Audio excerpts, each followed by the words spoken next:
Hello, everyone. Welcome back to the Erasmus Expeditions, the second time. Thank you for joining us this evening. We are here with Chapter 2 for the Trickle Down. This is going to be a Harbinger campaign set in the setting of Chrome City, which is something that I've put together as kind of my version of where I run Harbinger, very cyberpunk. So yeah, I'm super excited to be getting back to this. It's already been a lot of fun, and I'm eager to see what happens next in this story and with these characters. So I think before we get things started, I'm going to go ahead and give the same warning that I give at the beginning of every single game, and that is if foul language and mature subject matter are things that bother you, this is not the channel nor the game for you to watch. I am sorry, because we probably can't be friends. But if those things do not bother you, then welcome. And I hope that you enjoy what is to come. So, I'm going to pass things over to my players so that they can introduce themselves, tell you anything that they might have going on, where you might be able to find them on the internet, etc., etc. And then we're going to get this thing started. So, we're going to start with my brother from another mother, Chadley. Hello, my name is Chad Nick. You can find me on Twitter at cnickvo. You can also find me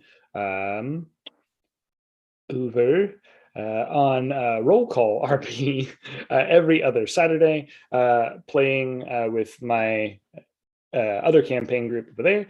And then I also stream over at Acersin every other Friday with that group playing. We've been playing Westocalypse recently, so definitely love that game as well. You can catch me on numerous different places in AbTab as well as here, and yeah, I am playing a Forgeborn Mancer by the name of Ulysses. And I'm quite excited for this game. I've been waiting to play this game again for a while, so cannot wait. Thank you so much, Jeremy, for having me. Absolutely. My pleasure as always, Chad. Yeah, anybody who mentions a channel, you should be able to find a link for it in the description of the video down below. If you find one that is missing, please let me know. Just send a comment or what have you, and I will certainly add it. Yeah, man, I'm really, really stoked to take a deeper dive into what's going on with these characters and with Chrome City in general. So I'm eager to see how this plays out. All right, next we have Chad Smith. The other Chad in some places. I would like to first mention, if you have not found the group on Facebook called Absolute Tabletop, you should check it out. That's where this game was kind of forged, and well, at least maybe not in particularly, but that's where you could find games just like this, and you could even run your own. So maybe come check us out. All different kinds of role-playing tabletop type games. And I'm Chad. I'll be playing a Forgeborn Mancer as well, but I'm a little bit more on the human side originally. I'm just more machine now than I am man. So we're using the Forgeborn stats and such. And I'm playing a Mancer a little bit differently, hopefully, than Chad as well. So hopefully you can see how you can play these different classes and these different races differently and make them your own. In the beautiful, beautiful Harbinger. And I think I've taken enough time. So thank you for having me. It's a pleasure. Excellent, and welcome back, Chad. Thank you very much. And yes, I couldn't agree more. If you haven't already, check out Absolute Tabletop on Facebook or on their website, where they put out amazing RPG content, including hopefully soon Harbinger. It's kind of in the playtest state as of right now. You can get these rules from their website for free. You can sign up for the playtest documents, and I highly recommend that you do if you enjoy this game. They have a ton of other stuff that you can certainly throw money at. Mecha Hack is also a fantastic game to check out if you like mecha. Sweet. All right, next up we have Todd. I'm Todd. I'm not on any other platforms. I am playing a Moonboard Mechanist Sylvan. Fantastic.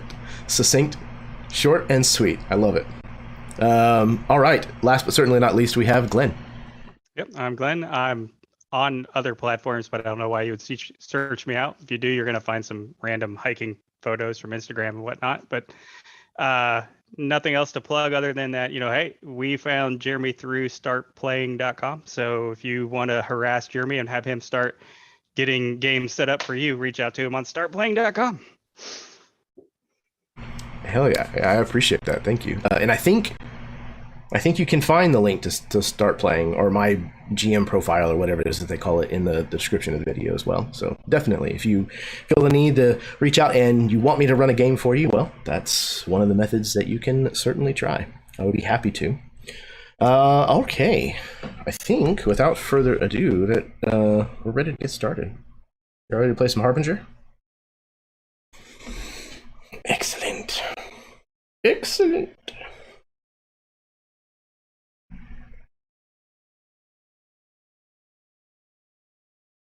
How do we know when a memory belongs to us?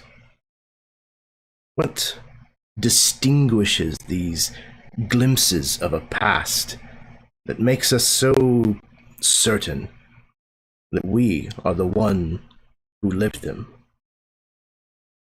Is it purely the familiarity they bring to us?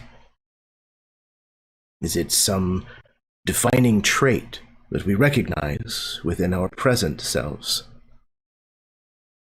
If a memory that did not belong to us was suddenly inserted into our mind, could we even detect the splinter for the foreign object it is? Or would it simply become another fragmented piece of the contextual whole that defines us? We watch the rain as it washes the city. Despite its presence, the city is never clean. But we watch as it trickles down through the streets, through the layers of this city, each of them seemingly less and less affected by this washing. And finally, we descend so deep that we find ourselves in the place where everything else here in Chrome City washes out. The landfill. The land of the forgotten and the unwanted. Familiar territory, because when we last left our four heroes, if you would use such a word, we find them here still, in the shop of Sylvan. As they return, several of them much more battered and injured than when they last left the shop. I know at the least Ulysses, Kahiti, and Sylvan were fairly badly injured. So as you've returned to the shop, in possession of two, well, maybe 1.5 Forgeborn that you have kind of drug back with you, what is the general mood? What is the general atmosphere as you begin investigating some of these pieces and some of these clues as to what might have happened here?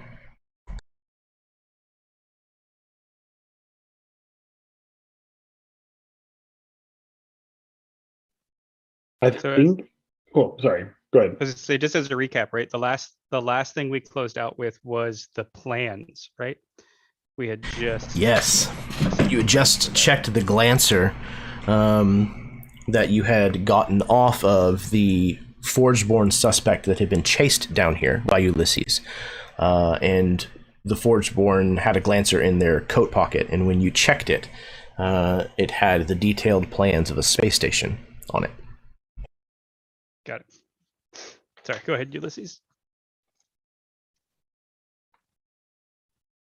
I think there's like this slight tension in the room, right? Because Ulysses has just like experienced this oversurge of wave of energy coming from Lucius, and then like the discovery of finding this space station knowledge. He's like going through the memory, trying to piece together the bits and pieces, knowing I know the face of the man that I saw, right? We already pieced that together. I know what was said. I think what was determined was that you may not have actually known him, but your sketch was enough to jog several of the people in the room's minds as to his identity. Okay. So I didn't know him directly, but we did discover who he was from that. Okay. Okay. It's been a minute, so it's like trying to remember all the details. Okay.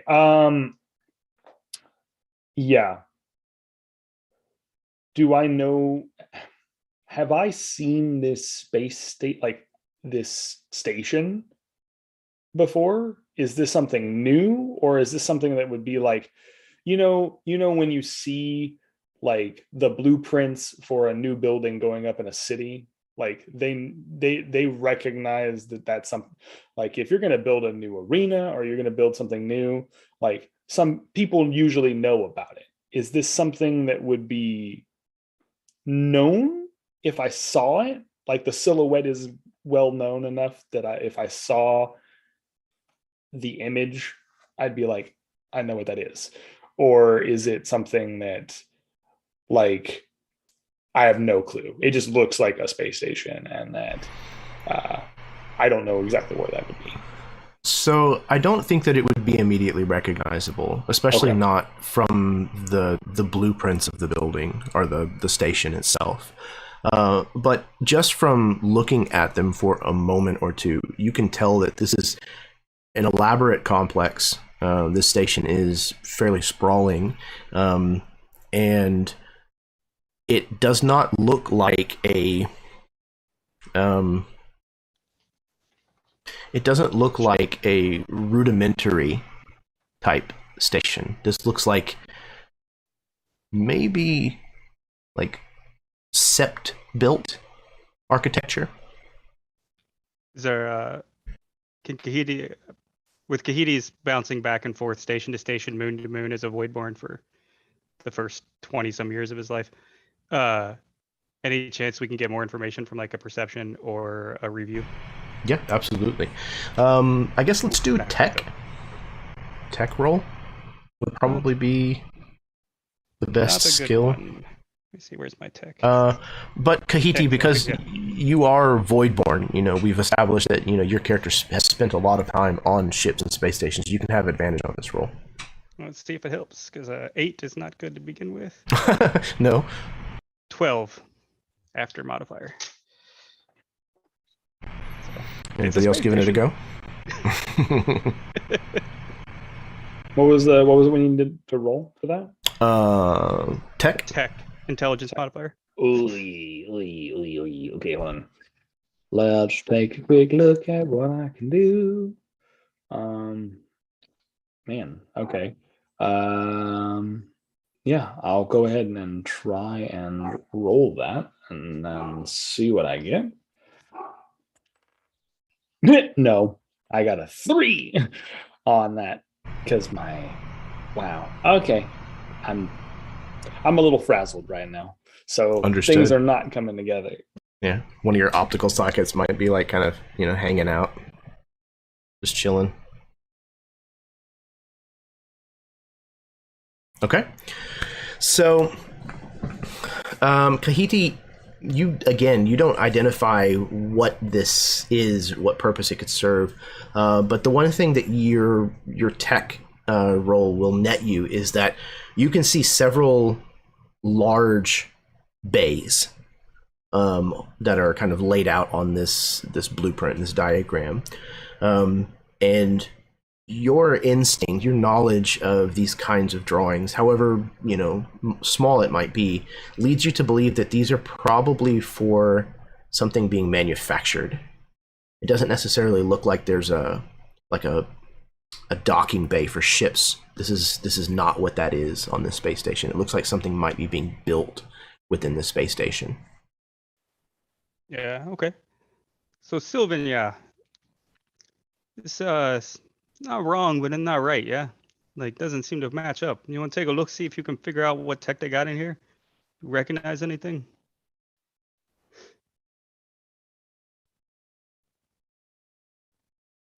Yeah, I can take a look.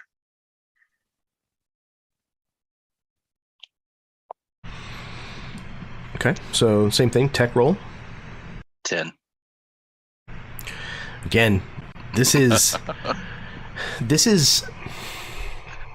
it's strange because again, this looks like sept architecture, things that are built for aesthetic, things that are built for their visual appeal. But there are these areas, these bays, where it looks like it's intent for manufacturing, and that doesn't really make a lot of sense.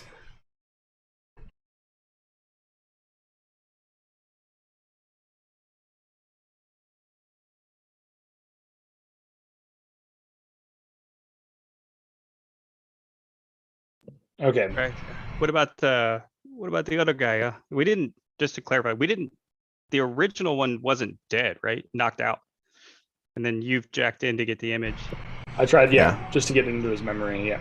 Yeah, the perpetrator that led Ulysses here is still alive and currently unconscious. Yeah, and we were going to decide what to do with him and whether we were jacking parts from him.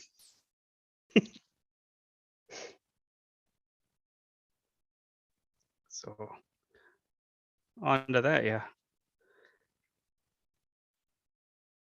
Ulysses, this your man, your show. Oh no. All right. God, what a mess. All right. Well, we have a couple of things. But it all doesn't really make sense. The man, this Freelancer, he worked securities, and then this, whatever this station is, it all just, it's all just a bit fuzzy. Yeah, but the chump on the slab, yeah. Anyone gonna miss him?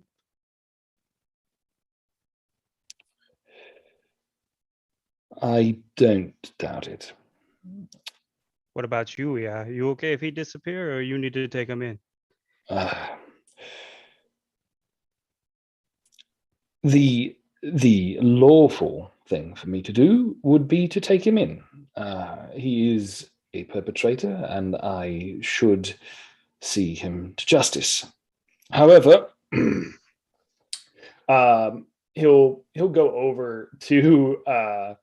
He'll go over to this Forgeborn, and I believe the way that I would imagine that these Forgeborn in Chrome City are designed is that they probably all have some sort of indicator number of like the model right around like on either not noticeable. It would be like near the collarbone so that they could hide it underneath like clothing or whatever they would need to do. It would be like near the collarbone space. So while he's passed out, I would walk over to this model and see if the VIN numbers match up, if they haven't been scratched off. And see if maybe he has a similar model to Ulysses. If so, then that would influence Ulysses' decision. So, go ahead. Listen, can you look him up in your system? Like, do you have like So I imagine the reason why I was able to track him down was that I probably pulled up his records, right? I pulled up his records, so I already know who he is.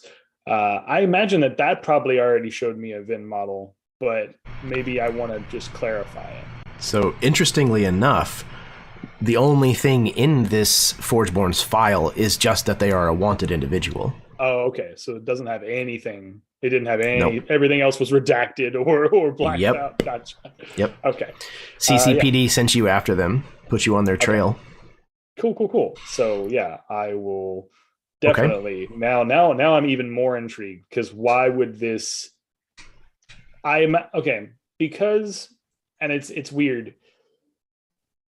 And Jeremy, correct me if I'm wrong, because this is your space, this is your setting. So I imagine that Forgeborn are in their basis of conception are, at least in Chrome City, seen more as, like, to the Seps and to many of Chrome City, more as not property, because they do have sentience, but as like you have a file and you have a rank. It's like a caste system.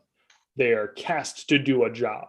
They are built to do jobs and be those laborers of some sort, shape, and form. So the fact that, so they should be cataloged by Chrome City Record, right? In my eyes, they should be cataloged by Chrome City Record. The fact that this one isn't cataloged bothers me. So like even Ulysses, like even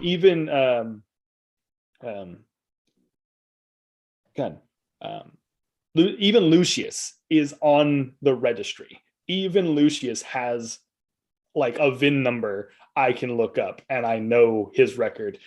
The entire CCPD knows his record, right? Like, so this bothers me that I don't know this. Yeah, so I imagine that the majority of the people in Chrome City probably have that kind of level of documentation. Like Cadian, the moon that Chrome City is on, used to be a prison. So I would imagine that it has started in its infancy, where you come here, you are assigned a number, and that number is, kept on file, and everything that happens during your life gets attributed and put on file with that number. So I don't imagine that the Forgeborn are really that different in that regard. Gotcha. However, how Forgeborn are made is kind of a strange, most people would just assume that it is highly protected information.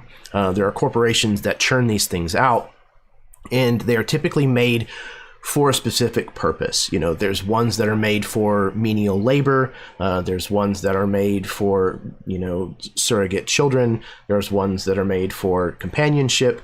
Everything under the sun that you could think. Forgeborn have been made in that image.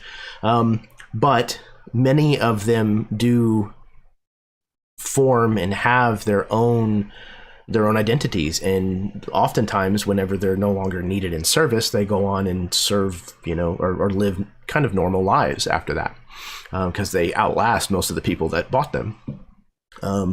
So I think that this particular unit, though, when you kind of look, this is like a 900 series. So this is, again, very new, made within the last 10 years. Top of the line or no? Like, not top of the line, right?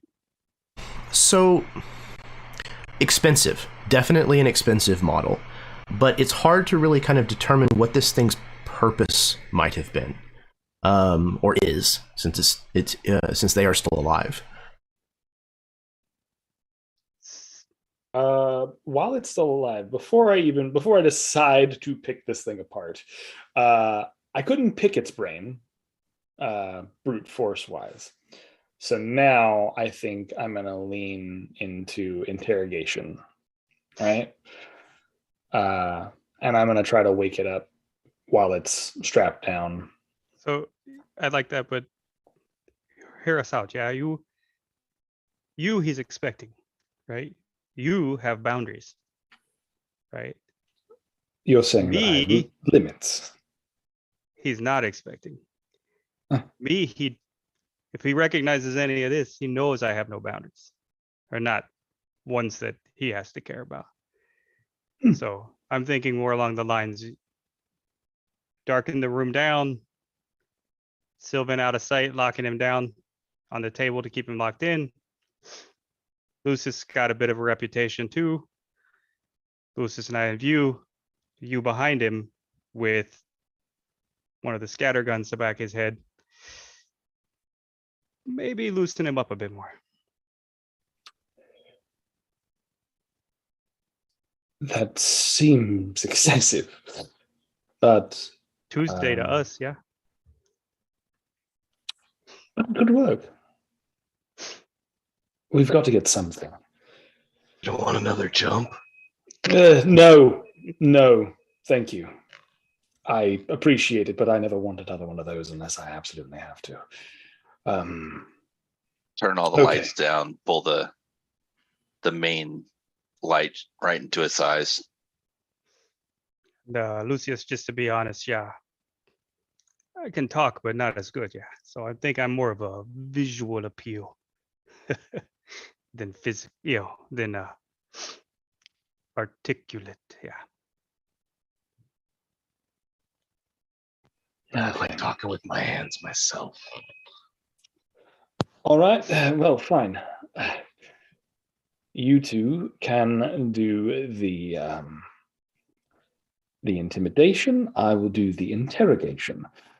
We'll come to terms, and hopefully we can get something out of him before he sparks to death. Sounds good.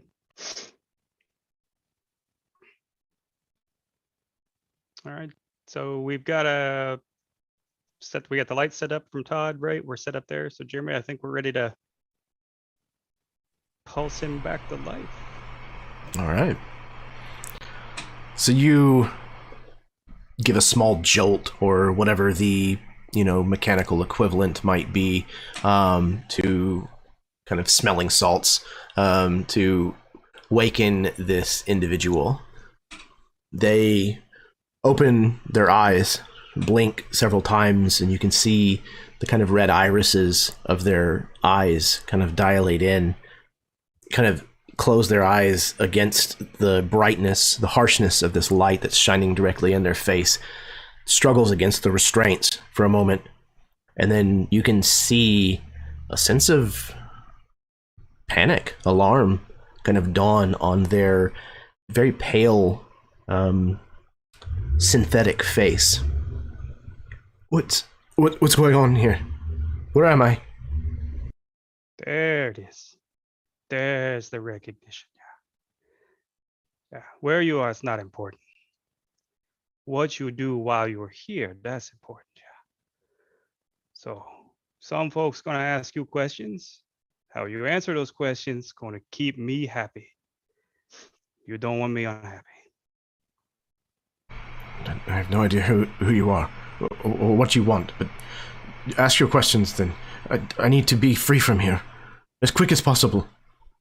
You don't understand. Please, hurry.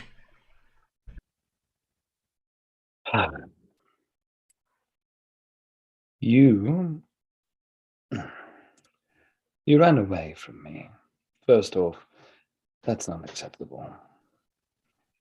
Secondly, he kind of like moves the grenade into view in the light. You were carrying this. I imagine that you got that from your friend at the bar. Am I wrong? You are wrong, but it's not a surprise. CCPD often is. Oh. I can see that they're resorting to torture now. This is not torture, not yet at least. Precisely. Again, like my friend here said, It's entirely up to you. If you cooperate, you'll be well taken care of. You'll be most likely put into a CCPD jail. I won't have them decommission you, at least not yet. You disgust me. You're a traitor to your own kind. But answer your questions. Sure. I'm not a traitor. That astronade? Yes. I was carrying it. What of it? It brought back that landfill out there. Brought back that landfill. Was this a test? No. It was meant to try to stop you from catching up to me. It was meant as an escape. Well, I don't know if you... Clearly you didn't. This had the power to bring back fallen Forgeborn. Pure Lorium in that grenade.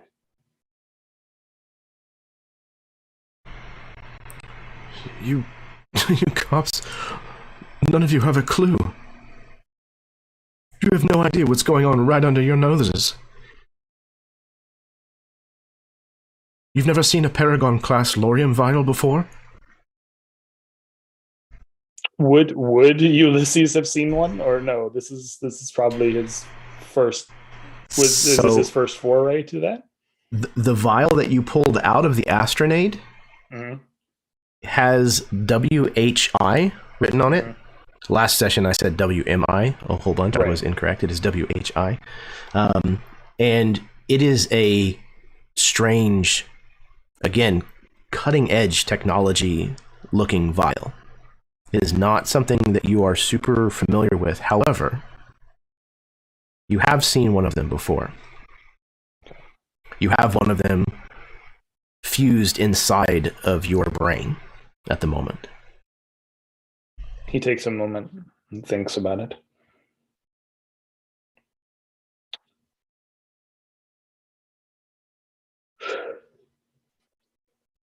Why would you have this?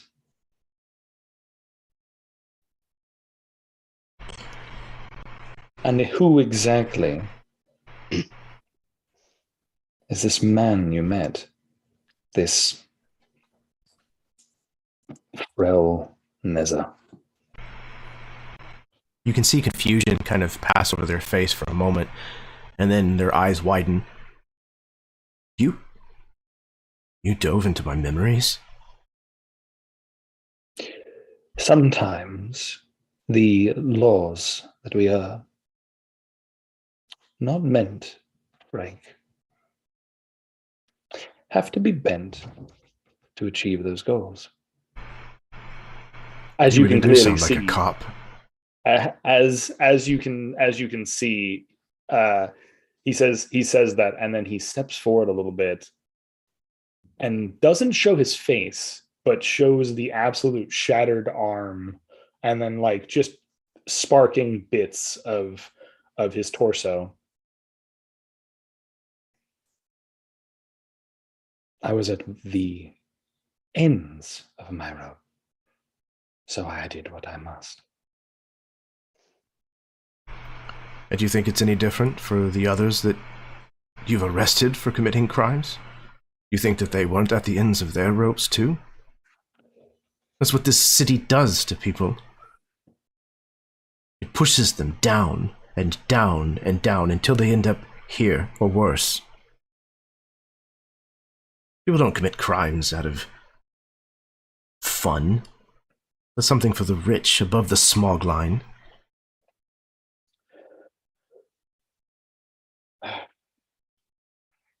And he stops asking questions for a minute and like steps back into the shadows, and then that's like just that indication of like, I'm gonna step bad back. Cop. Good cop, bad cop.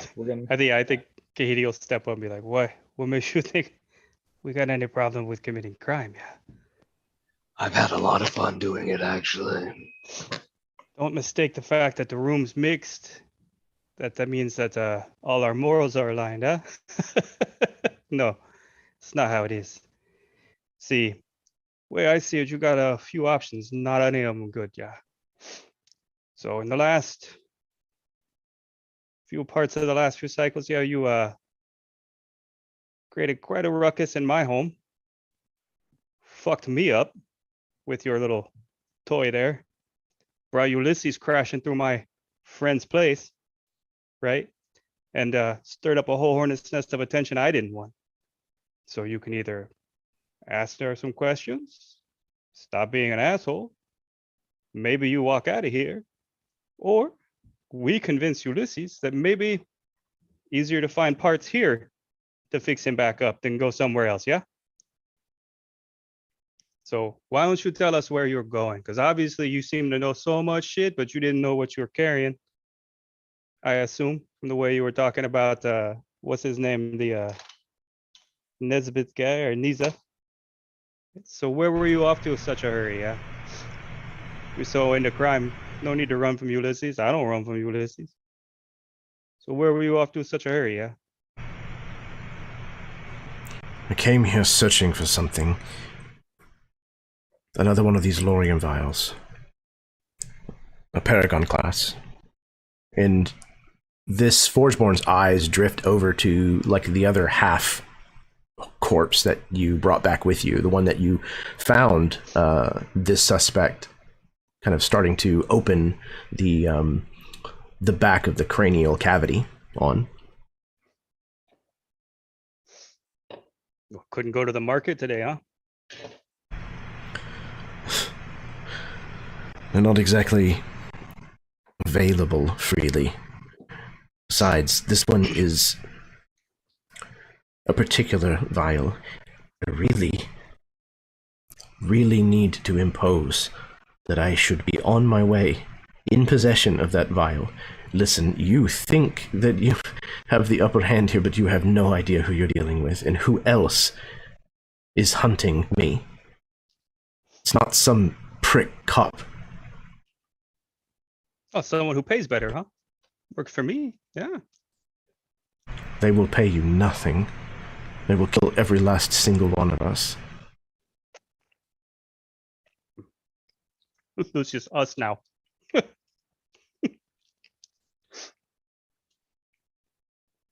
Ulysses walks around the room, and I imagine, is the body of the other corpse here as well now? We've got it in the room, I imagine. I don't know, that's up to y'all, but if the intention was to intimidate this individual, it probably would be a pretty healthy way to do that. Yeah. So I imagine it's probably in here. We've probably taken the time to bring the body in, and I'm like, Sylvan, lights, please. You mean this body? And as in he can't see. I can only imagine that there was like a spotlight, like a floodlight on him, on his body. Nothing else can be seen in the room, so only in that space that we walk into. And then if Sylvan hits another light, it'll come over that, it'll come up over that other morgue bed of that other body. Yeah, like super bright harsh light directly from above. Yeah, absolutely. And again, this suspect kind of fights a little against the restraints to no avail. Yes. See for yourself, then. But please hurry. Fine. And he'll head to the body. And meanwhile, Lucius, Katie, perhaps enlighten our new friend about what we found. See if that jogs his memory as to wanting to help us. And he'll go ahead and begin the process of trying to pry the back of this thing's head open, which to him is a sacrilege. You do not do that to another Forgeborn. Like, the fact that he did it already to this still living Forgeborn is hurting him morally inside already. The fact that he's going to do it again to just intimidate him is also like, God, what am I doing? I'm embarrassed right now. Yeah. So he will try. What do I need to do to try and do that? I imagine that I'm probably really, really leaning heavily on Sylvan's like knowledge base and background. I know Forgeborn enough because I have my own anatomy, but everybody's different. Everything is different. So I don't necessarily know how to use the tools. Yeah. Sylvan, we already established last session that Sylvan has a particular kind of like spanner that will open this hatch.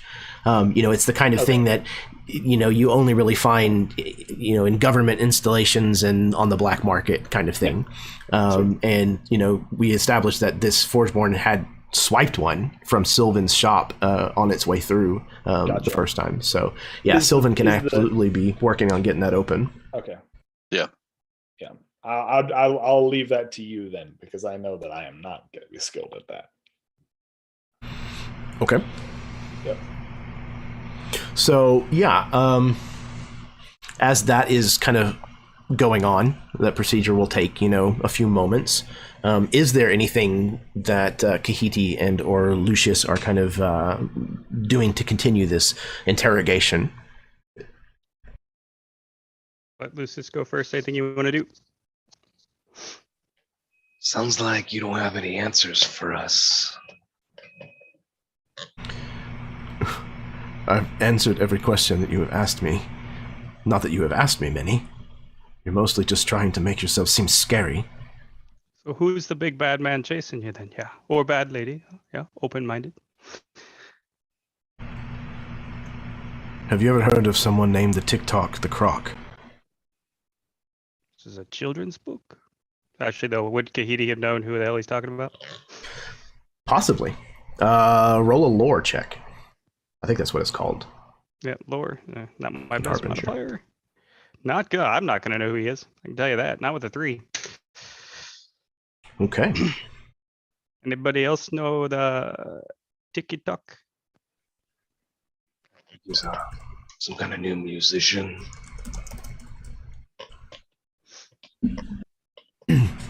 Okay. Anybody else rolling? I'll do it. I'll roll, because if I hear him say that, I'll Okay. I'll look for it. Okay. 17. Okay. So yeah, Ulysses, you absolutely know this individual. You may have even had a run-in or two with him. He is a mercenary, like a sellsword, if you will. If the price is right, he will do pretty much anything. He doesn't have very many scruples. He has a lot of enemies, and he is a very dangerous person. While he waits for Sylvan to open up the hatch, he stops and freezes. What are you doing with the croc? If I can help it, nothing. That's why I'm trying to get out of here. What does he have on you? Clearly, someone in distress. Like yourself. Would not be running if he didn't have something on you. So, the answer that you'll now give me is, what does he have on you? He's been hired to find the the same Lorium vials that I am looking for. These Paragon-class Lorium vials, there were 3 of them in particular, and I was so close to having the first. Listen, if money is what you want, I can get you money. I can get you more money than you can imagine. But I need that vial, and I need to get out of here. Please.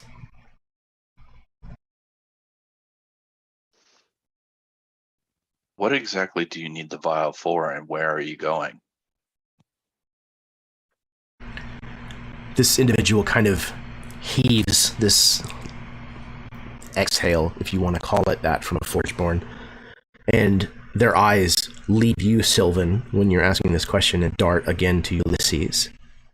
There is mistrust all over their face. So Ulysses will then inform Sylvan. Typically, Lorium vials hold memories. So, if he's trying to find these Paragon vials, then most likely it's a memory he doesn't want them to find. If he can get to them first, that'll help. All right. Say we help you. Say we believe everything you say. We go along with it. What stops you from betraying us right now? I get you this vial, you run out of here, and you leave us with no trail, no track, just dust in the wind of Chrome City. What then?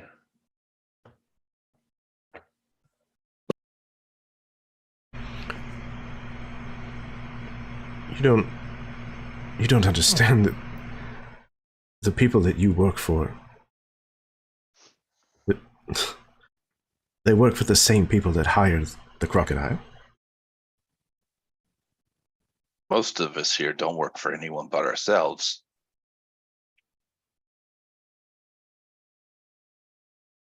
I think down here, everything's a little bit gray. They nod. Very well. What can I give you that will carry enough weight to let you know that I mean it? Can Sylvan install a LoJack in this dude? Like a tracer? Logic tracer? Hell yeah. I love it. Yeah, probably. I mean, since I I've would got imagine. the tool to crack him open, and that's not going to be something that majority of people have, as we said before. If I can install some form of tracer or remote shutdown, restraining bolt. Yeah. So let's get a roll and let's find out if you can successfully pull this off. So I guess this would probably use your arc tool, I would think,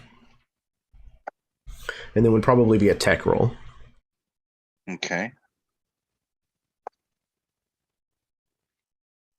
17 plus proficiency, right? As a mechanist, I would imagine.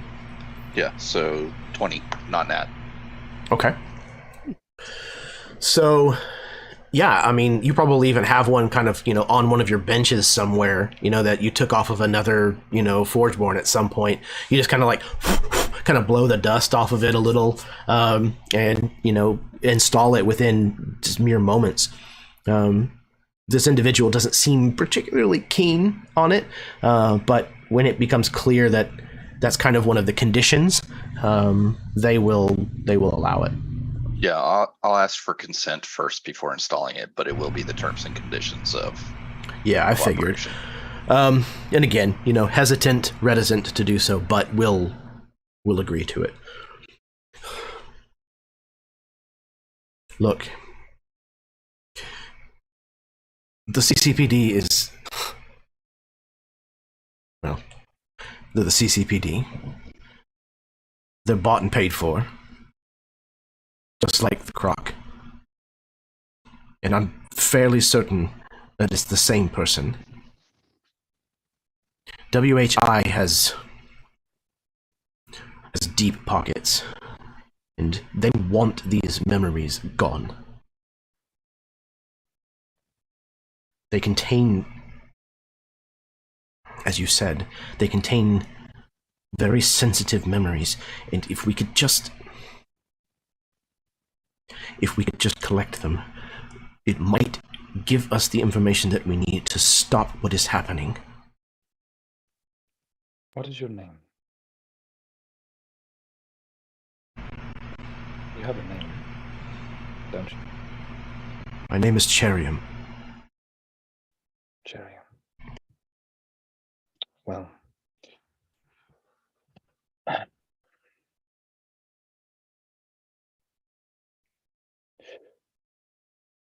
I'm glad we can come to terms.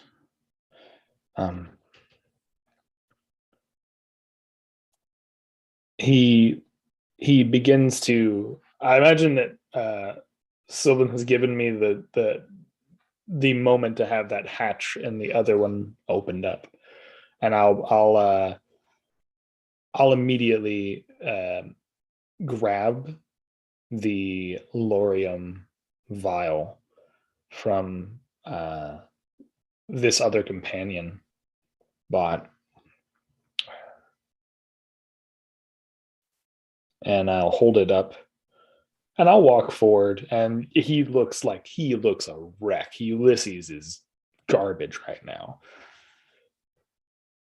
We help you, you help us.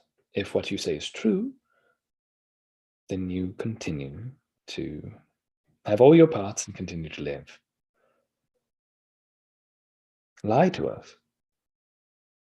Well, then I cannot be responsible for, in truth, Jerium, I don't work for the CCPD. I am a private investigator, which means that even though I care about the law and I care about making sure that Chrome City is safe, I also am not one of those dregs. So if what you're saying is true, I won't drag you down like the rest of them. And I'm not a traitor to my kind. Perhaps you'll have the chance to prove it. What's on this one? The Lorium vial that you hold in your hand, Ulysses, is glowing with brilliant green energy. It looks much the same as the one that you found broken inside of the Astronade, except that one seemed to be filled with blue Astra. This one, as I said, is teeming with brilliant lime green liquid. And when you kind of show it to Cherium shakes their head. I don't know. As I said, it's a memory. All three of the vials that I'm looking for are a memory from a scientist who works for WHI. They were smuggled out of a space station where something is being developed that will change everything in Chrome City. If it's not stopped. Yeah. He's like, you mean... And he pushes... I imagine he just pushes like a button on the Lorium vial that had the map. You mean this one? The Glancer? Yeah, the Glancer that's on the table. Mm-hmm. You mean this one? You can see a little bit of resignation kind of in their shoulders as they slump a little. Yes. That is the space station. Well, if expedience is what is needed here. Boys, I'm sorry. I don't think you'll get the pleasure of destroying this man today. For now.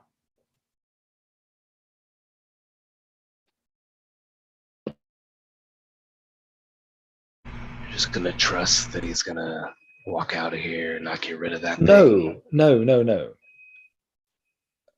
Silence. Silas has put a marker on him. Yeah, you can't just like cut that out or anything. No, he would need specific tools.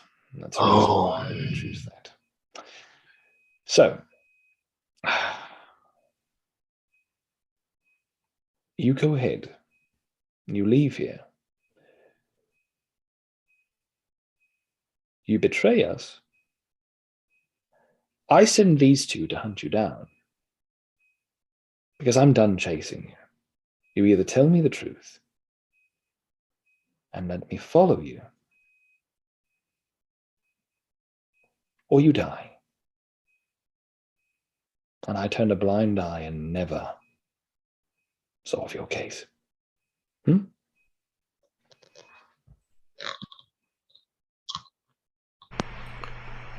If you really intend to help me, then I have no reason to betray you.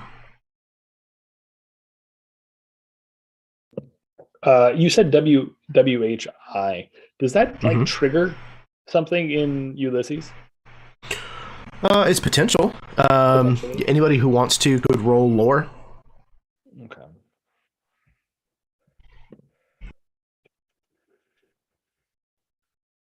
Do a lore again. Okay, 16. Okay. Yeah, WHI is a corporation. WHI stands for Wyrm Hole Industries. They are kind of one of these conglomerate companies that handles all kinds of things, from, weapons to tech to, space travel. They kind of have a large, encompassing portfolio, if you will. They also work very closely with Sept Aldemont, who is the scepter that controls the moon of Cadian, which is where here Chrome City is located.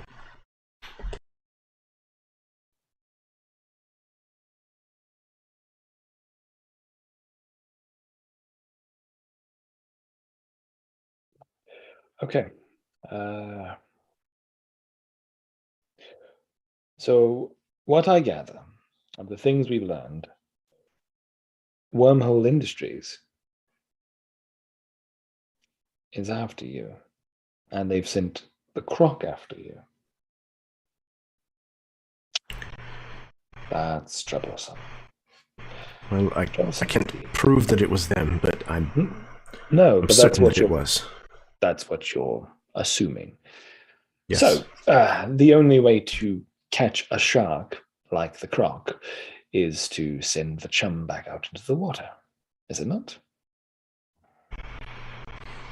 I suppose. You mean to use me as bait?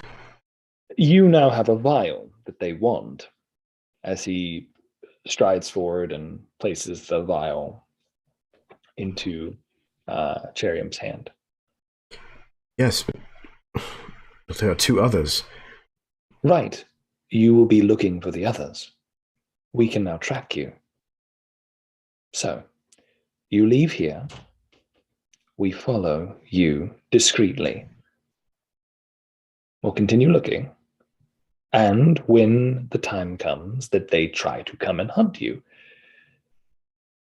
we'll be prepared. One of them might be difficult. Perhaps having you on board is beneficial. One of them disappeared from the crime scene. A murder. I think it's in the possession of the CCPD. Oh, glorious. Excellent. Nothing like tampering with evidence in the morning. to make you feel wonderful. And you see, he at this point he is just exhausted and broken to bits. Well, I don't think we're all in the best state, so perhaps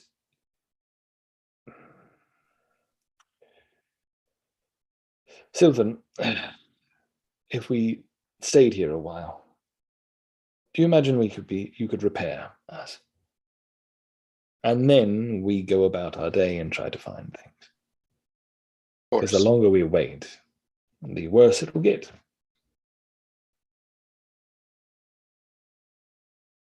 I should have most of the parts here. If not, we can scavenge from our unfortunate friend on the other table or from the piles outside. Okay. So, are you guys taking a short rest or a long rest? However long you think it would take to have me recover half my body weight in parts. Yeah. In parts. Because that was a rough fight. So it sounds like perhaps a long rest then. Long rest, I think. Yeah, I'm leaning towards long rest for sure. Okay. Because I think all of us were at least knocked down by half, if not more. Yeah, I think somehow Lucius managed to avoid most of the the danger in that fight somehow. Lucius is like, I want fights. I want to get damaged. I want this. Why am I not getting hit? It disappeared for a round. What kind of hell? Yeah, there's that. Mm-hmm. Okay. All right, so you can take a long rest. Down here, it's pretty unlikely that anybody's gonna hunt you down or find you out here, so you're fairly safe. We have asked him where he's headed instead of just tracking and finding out when he got there. I mean, that is true. We could have asked him where he was headed, but I think we did. He just didn't really answer it. He didn't answer it. So You we got- had to, like, when we You got reiterated. 8 hours. Yeah, Yeah, I got it. so You got 8 hours. Let's just electroshock therapy this guy until he tells us the tales. I got that covered. Yeah, he'll tell us. I mean, he agreed to cooperate, so Yeah. we threatened, but didn't fuck him up any more than we did the first time, which is kind of on him. Yeah. And so the other thing is, he said one of them's in the CCP's possession. He didn't say where the third one is, Right. right? Correct. So then Ulysses is heading. Yeah, to die. Okay, so you want to ask where the third one is, and you want to ask where they're headed next? yeah. Yeah. Okay. The answer is probably one and the same. And Cherium will tell you that there's a scientist who has developed these astrofoils. Dr. Jamin of Marville, he didn't realize what these asteroids, these astrofoils were going to be used for, but he recorded these memories, and our intel says that hidden within these memories, he documented WHI's plans and managed to smuggle them out in, as I said, 3 Lorium vials, these Paragon-class vials. One of them was inside of his lab assistant, and again, their eyes kind of drift over to the body that you may be scavenging for parts over on the other table. One of them is inside of a surrogate son that the scientist held very dear. The third was inside of a forgeborn known as Parika. Parika went mad, and that's when the CCPD broke into her hideout and murdered her. When Cherium details this story, there's 2 points of interest that catch your ears. The first is Kahiti. You recognize the name Parika. Parika was a spy that used to work for the Wraiths until she disappeared.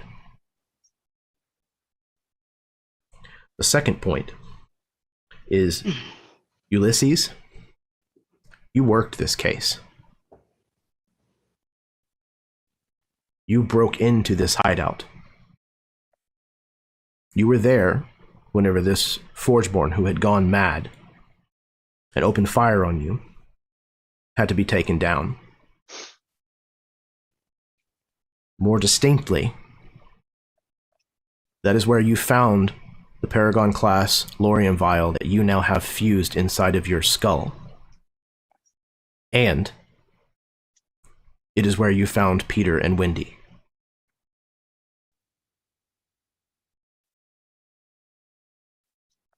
Nice.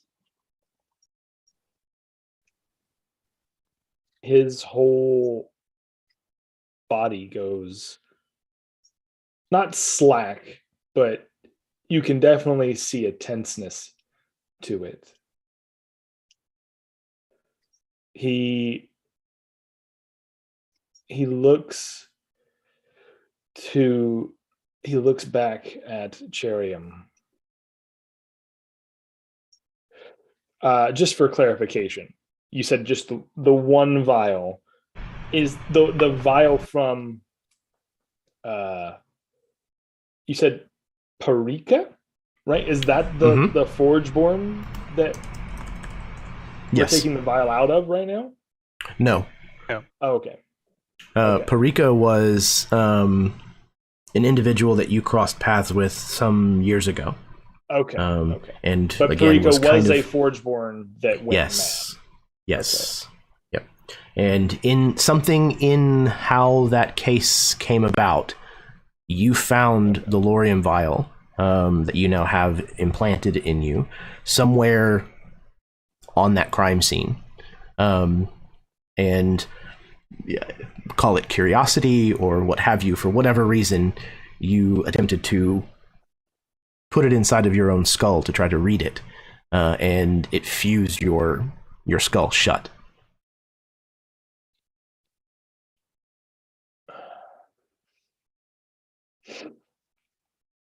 I thought I wouldn't have to hear that name ever again.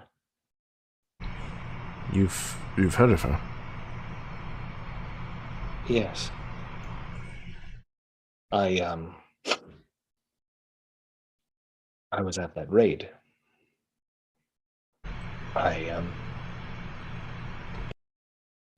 If I'm not mistaken, He kind of like blinks his eyes for a minute. Obviously, one socket kind of,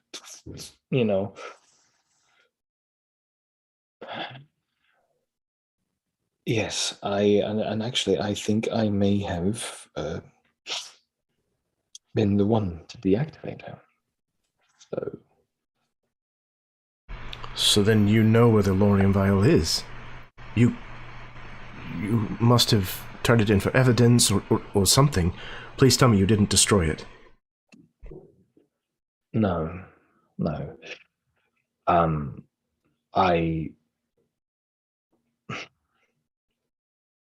In fact, I tried to read it. I thought maybe it would enlighten us to why they went mad. But I couldn't. I couldn't really read it, right? I'm not sure if the details are a bit fuzzy. Yeah, ever since you plugged it in, put it into this kind of, again, you described it almost like a chamber of a revolver. Right. Ever since you kind of installed it, you've been having these strange dreams, these memories that they feel like they're your memories, but they don't correlate with other parts of the memories that you have in your data banks. Do you know what was on it? Do you have any No. knowledge? As I said, I've never seen what was on them, but all three of them were made by the same scientist, and supposedly somewhere inside of them, with all three of them together, they contain detailed descriptions of what WHI is building. That's why we need this information. Okay, well,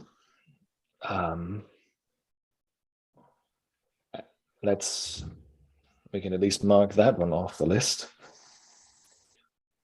Because I believe that however scattered it may be, I have a rough estimate of that vial. You do know where the second one is. Yeah, I don't like. He wouldn't know that might be in me, but No. But I have the realization that Jerium seems I satisfied that you seem to at least know where it might be. I am the key. I am literally a key now. Okay. Yeah. She says, or they say, that's the best news that I've heard in some time. Yeah, So then all we need to do is retrieve it from wherever it is that it's stored at the CCPD headquarters. I'm sure that you can get in there and find it. Then we just have to track down the third one. As I said, it was stored in the surrogate son of Dr. Where's my notes? Of Dr. Jaman. Go ahead, sorry, Glenn. I was just giving you a hard time for Dr. Where's My Notes. Yeah, Dr. Where's My Notes. Mm-hmm. It's Latin. All right. Well, then where do we head? Where do we go? If you were there whenever Parika was... whatever it is that happened to her, you might have even seen the child. It was a PTR unit of some kind, a male child, roughly 10 to 12 in years of age. Did you see any kind of indication? Did Parika still have him in her possession?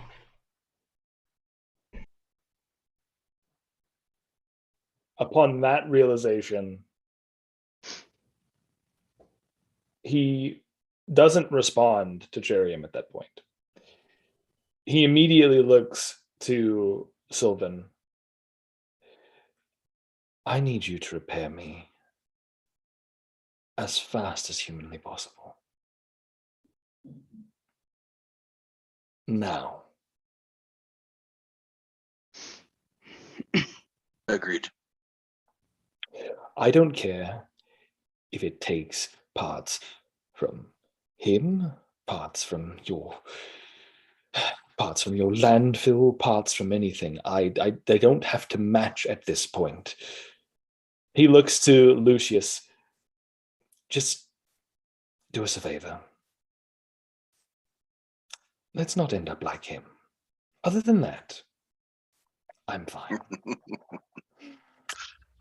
At least I'm in all my pieces.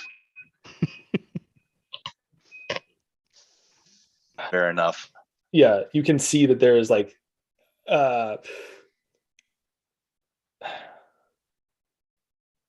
so then you can see that there is it's weird because Forgeborn should not be able to emit like intense emotion to a certain degree, but there is a sheer humanistic panic on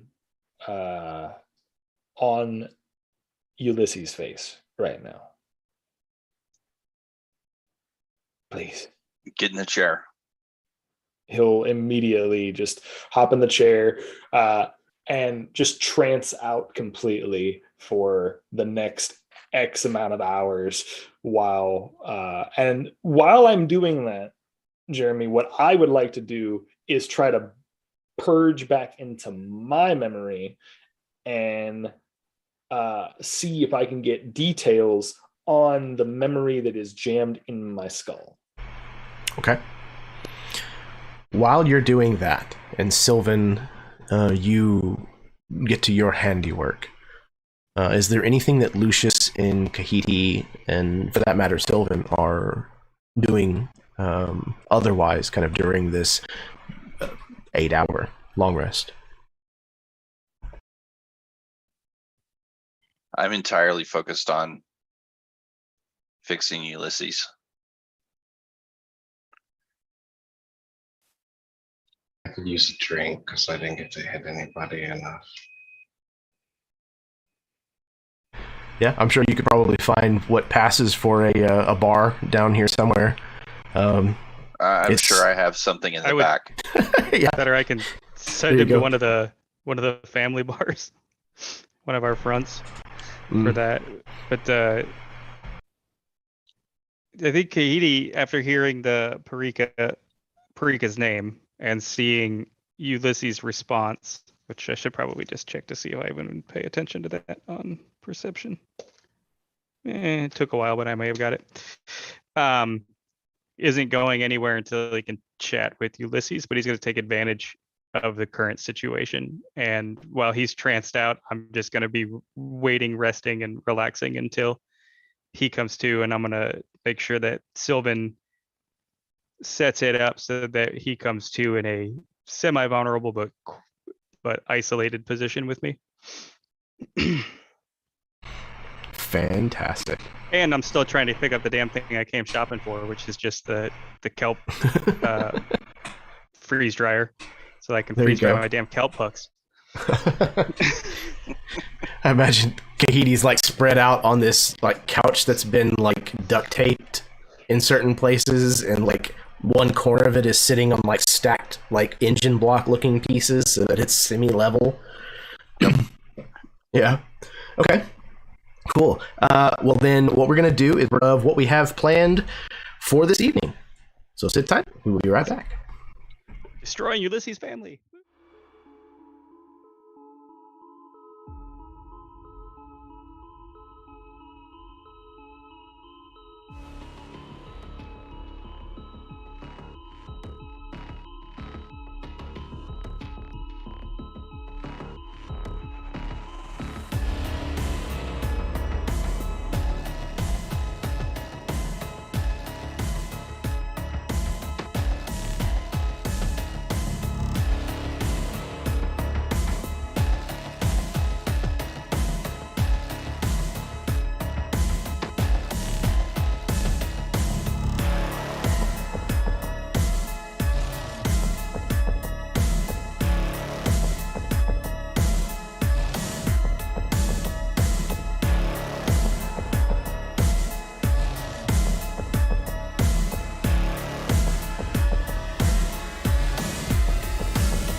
Hello, everyone. Welcome back to the second half of our session this evening. This is Chapter 2 of The Trickle Down. This is Harbinger, and if you can't tell or are unfamiliar, it is set in a homebrew setting known as Chrome City. Very cyberpunk, very neon dystopia, and I think we're going to get a little bit into just how dystopian it might be here in Chrome City. So, just before break, we found our 4 heroes, if you, again, want to use the term, down in a place known as the landfill, deep, deep, deep beneath the city, where everything that has been discarded by the rest of the populace here on the moon of Cadian eventually filters and trickles down here. We are in the shop of Sylvan, who is a scrapper, a scavenger, a genius at work here in the Mountains of Refuse. We're in his shop where there's a little bit of recovery that has been going on over the last several hours. And as we come back, we see this recovery period kind of coming to a close. But where Ulysses, the private investigator, Forgeborn, is strapped to the table, being worked on by Sylvan. Maybe he's finishing up replacing a few panel pieces or something. Sylvan, Kahidi had a request of you to leave Ulysses in a less than fully capable position whenever you brought him back online. What does that look like? What did you disable, or what inhibitors have you put in place? I don't really think I put any in place. I would assume that coming back fully online takes a little bit. It's like trying to gain consciousness again after you've been knocked out. So you're going to be woozy. You're going to be like trying to catch where you are. Sure, that makes sense.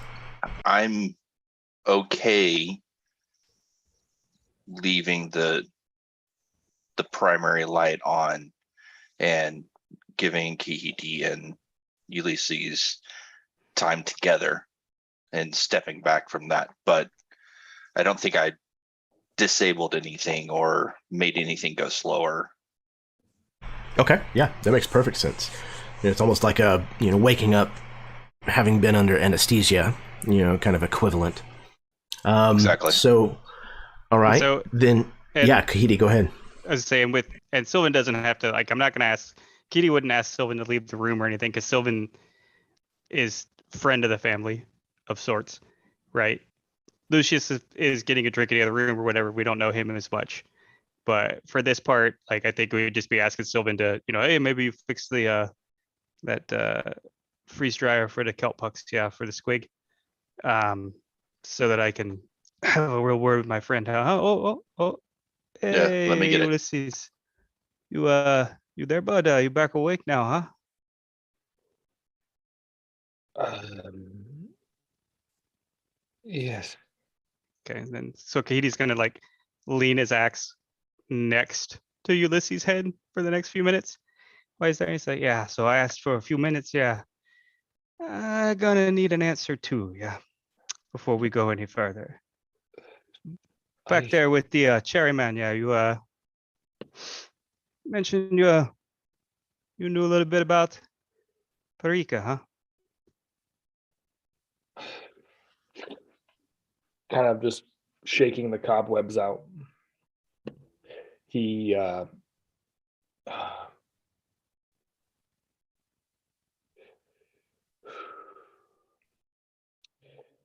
Katie,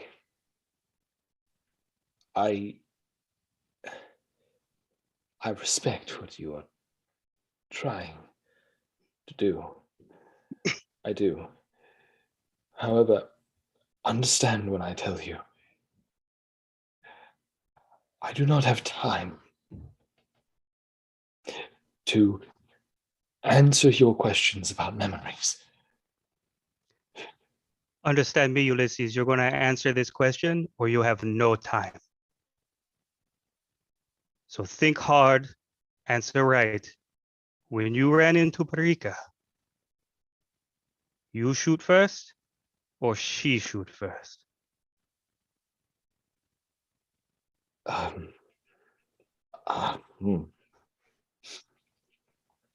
He's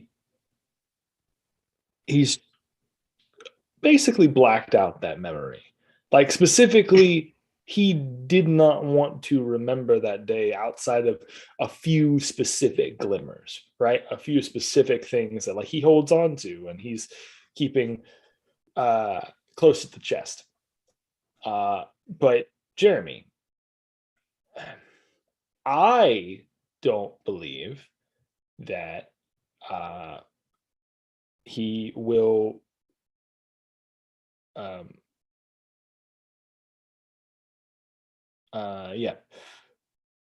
I don't believe he would have shot first. That's just my interpretation, but I don't know.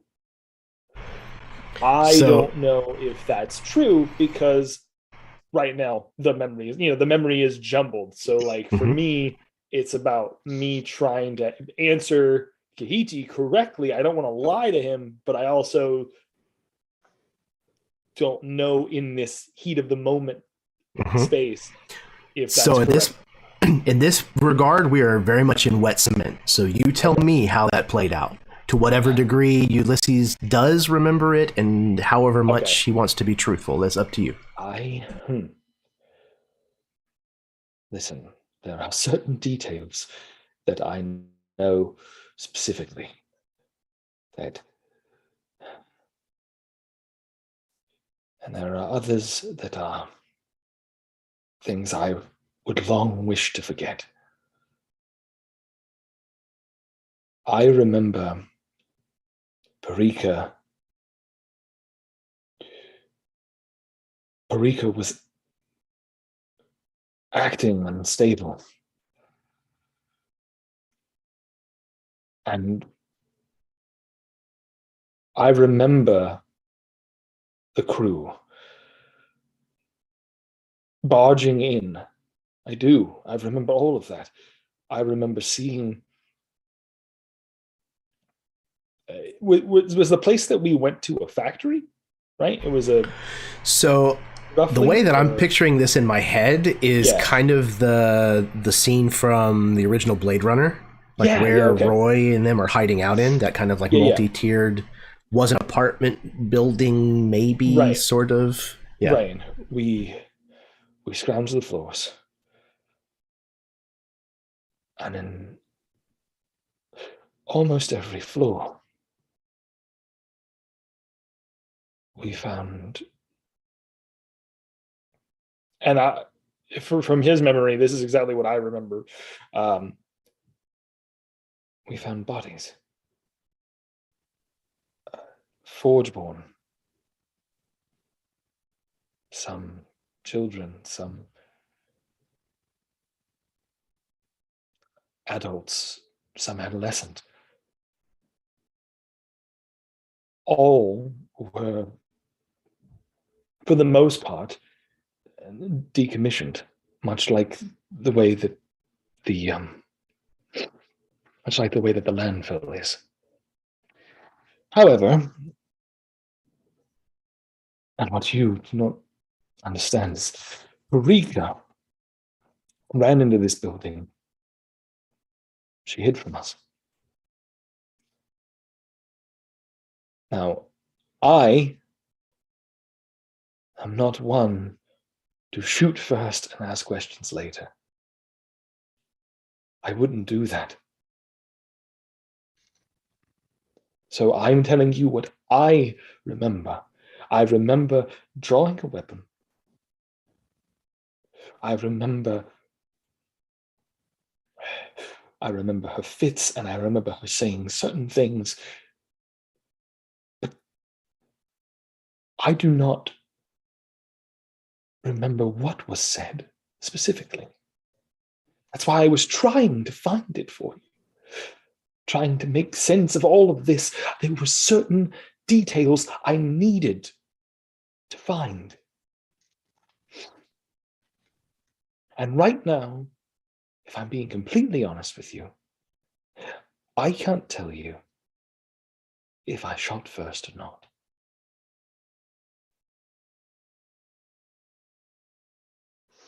So Katie's gonna literally stand up and turn around, like back to you for a moment.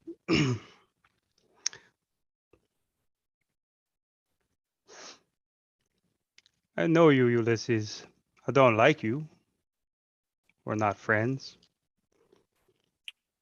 Same. But I know you. Before today, I wouldn't have asked if you shot first. That's not you. But what you don't know about Parika is that she was a daughter of a Wara. She was family. Working for us to ensure that Wara's needs were met for everyone else. Same as me, same as any wraith you'll see tatted up, same as any other enforcers we run through. She was a whisperer, and she went dark.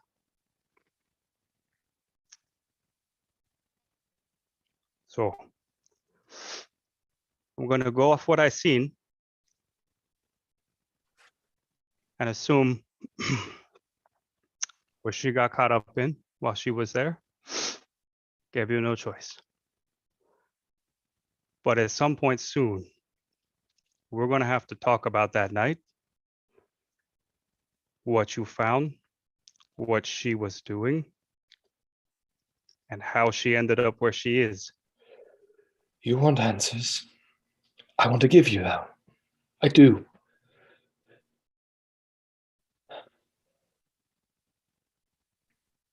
And it's hard to tell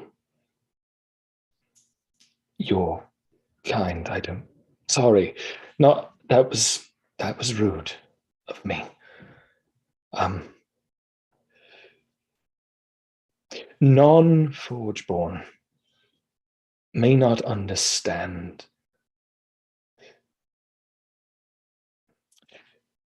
you organics all think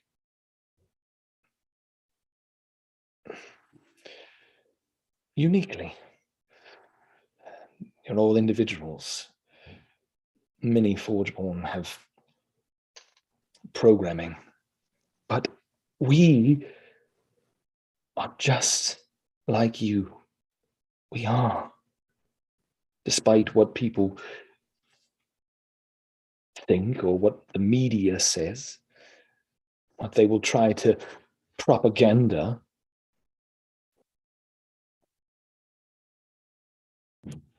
Katie, we have feelings. We care. Ulysses, we know. Parika was family. Not friends, not a tool, family. What Voidborn know that sometimes Forgeborn don't is what it's like to be bio, huh? What it's like to be dependent on very, very, very thin walls, very light atmospheres, limited food, limited water. Trapped as an indentured servant on a ship between ports. But you could quit? There's no quit. So you have feelings. Yeah, that's great. You have feelings. You have self-preservation. Yeah, I see that. Yeah, we see that with Parika. What Parika understood is we are the same. Yeah, and we all have rights and we all have protections. Yeah, and she is dead, and you are here. But as I've said, your character has let you be alive right now, and will keep you alive. Kahiti, it's my children. Okay, that's gonna rock Kahiti a little bit. Not, you know, children, yeah. I'm sorry. I'm sorry. I wanted you to know that I sympathize with you. But right now, the only thing that I am thinking of, the only thing that I care about, and the only reason why I haven't leapt out of this chair is because my children are in danger and I can't protect them as a father if I'm not 100% able to. So he kind of gives this motion of, am I allowed to stand? Am I allowed to get up from this table? Like, yeah, at the mention, yeah, at the mention of your children, like it's when you said children, it's definitely hit Kikidi on that one. Confused, but not just confused. You want answers.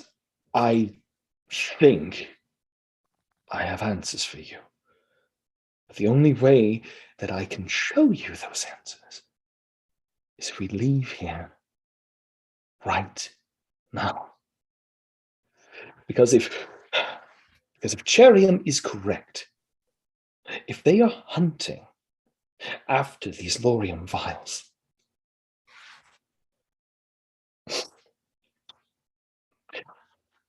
I have to see my son. And I have to see him now. Kahidi's gonna go and open the door up.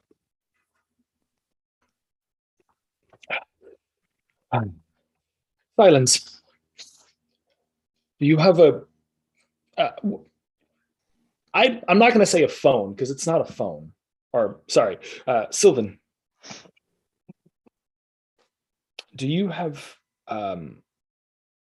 it's not a phone. I keep forgetting what a communicator of some sort. Whisper. Yeah. Yeah. Yeah, they're called whisper links. Whisper link. Yeah. Do you have a whisper link? Yes. All right. And he immediately would go to grab one and tap in to it, and he would call George. Try to call George. And George is his essentially his deputy, his right hand at the private eye station. Yeah, he'll pick up. Hello? George. Old friend, hello. Ulysses. Yes, listen. Where in the hell have you been? You've been missing for like 10 hours. I know. I went out. There was a chase. It's a lot to explain, but listen, I don't have enough time or energy or hours. Bad things went down, but I am okay. I need you to meet me at home. I need you to check on the children right now. Well, I already swung by your place. I was looking for you. But, all right, you did swing by. Yeah, but the place was empty. Your front door was wide open. Empty? Yeah, like none of you were there. I asked around. I kind of poked my head in all the rooms and everything, looking for you. Like I said, I was trying to find you, but no. What? Listen to me. It's vitally important. I need you to gather whoever you can. Okay? Do not tell. Specifically, do not tell the CCPD. Don't. Gather our friends, only our friends. And meet me at the apartment. I mean, okay, if you say so. Listen, Did you happen to catch the perp that you were after? Because it seemed like it was kind of important. I did. Did you get the vial? Now, Chad, Yeah. this is a You moment hadn't where mentioned the vial. exactly. Yeah. Yeah. He stops. Ulysses, are you still there? I seem to have lost you. The connection's kind of shitty. Where are you at? You know, George,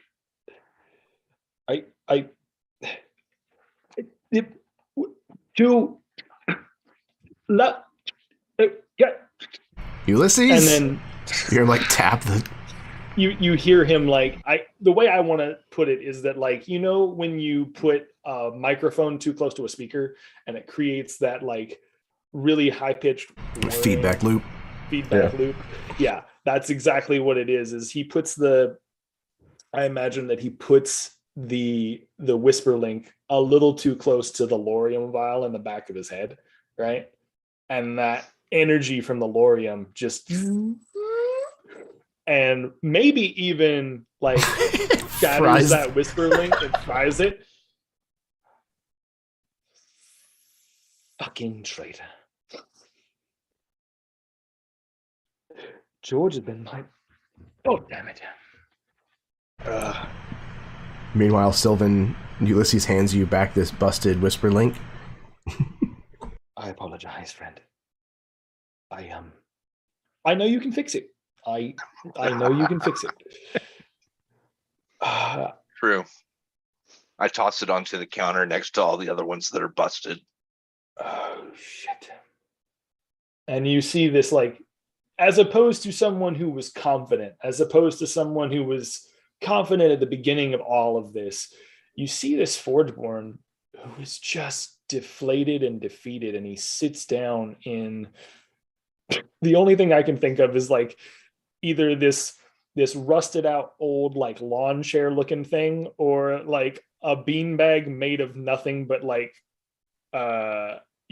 just old mattress springs and like spare parts kind of stuff. Nice. What's up, Ulysses? Sounds like the call didn't go well. No. I don't know where my children are. And I am pretty sure that my best friend and partner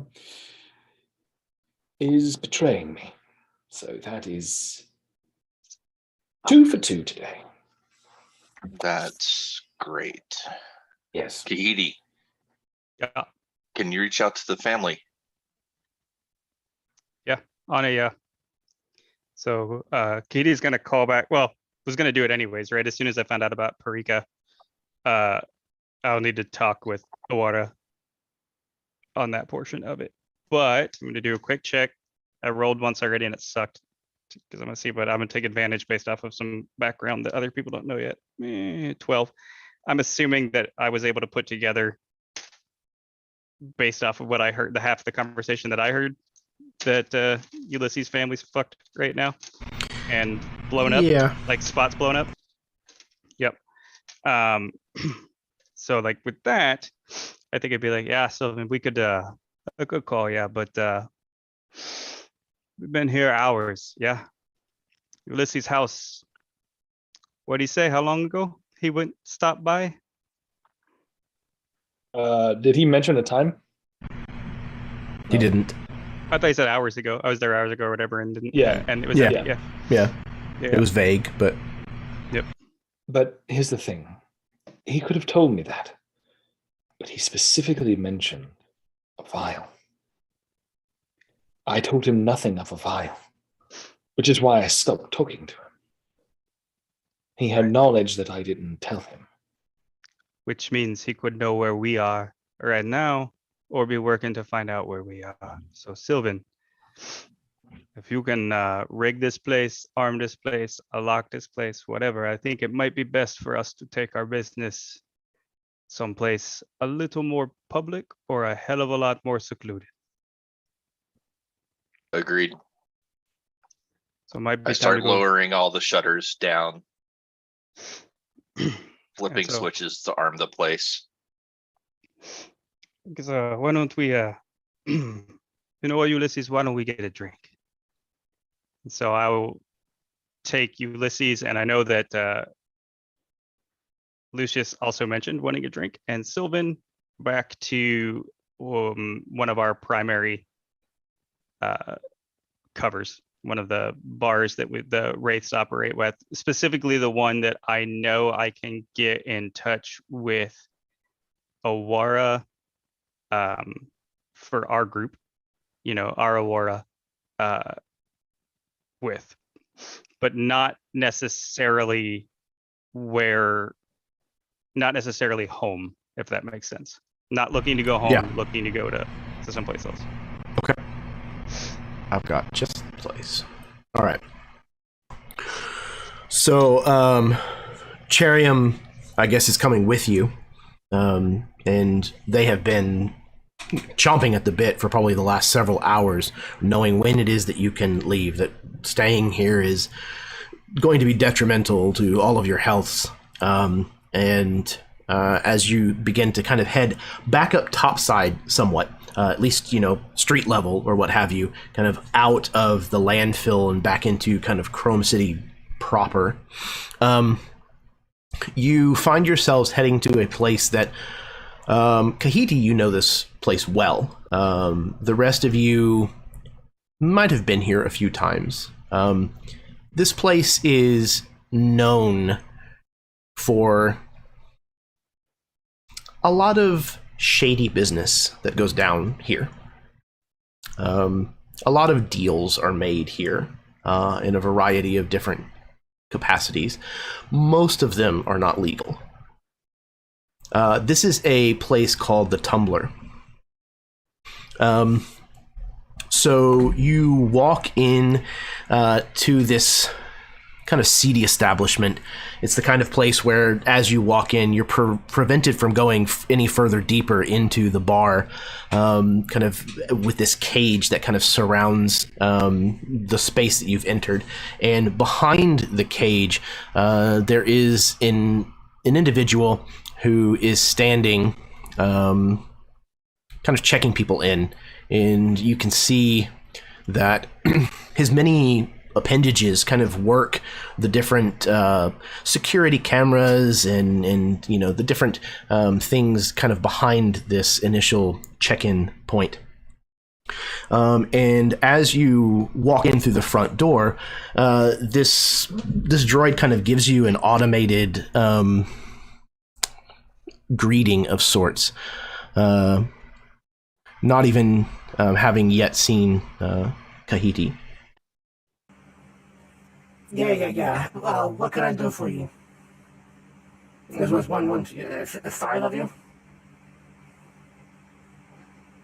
What? Kahiti? How you doing? Bring us through, Bug. Need a spot in the back. Sure. He reaches down beneath the bar and hits a button, and there's that kind of loud ding, as you can hear, like the electromagnetic locks kind of disengaging. You're able to kind of push through the cage and are permitted access into the bar. Mm-hmm. This is one of our fronts, right? This is one of the fronts for the race, right? So I'm gonna let everybody go through and then turn to the bartender, who I'm affectionately gonna call Bug from now on, based off of the multi-appendages. Like, hey, Bug, I'm gonna grab a bottle of whatever's close. Be like, Yeah, of course. We're closed early, yeah.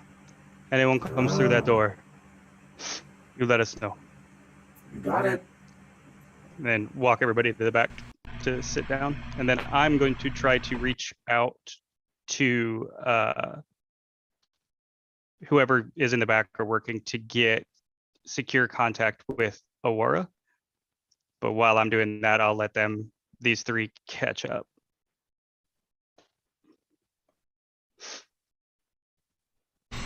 Okay. So, sorry, go ahead. Oh, I was going to just You can see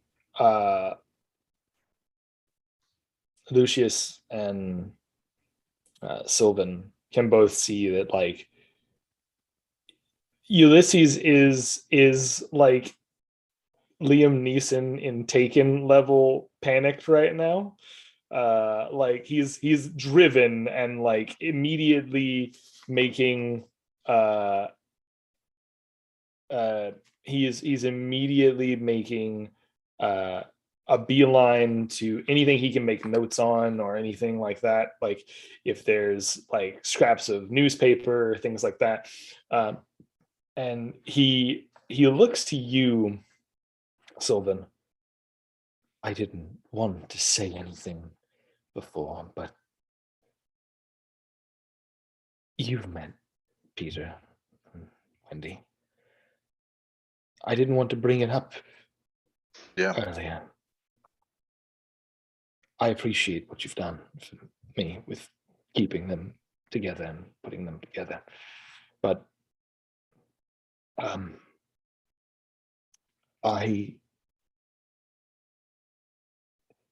I'm scared. So I'm scared. They're out there somewhere. Or maybe they're hiding very, very well. And no one found them. That's what we can hope.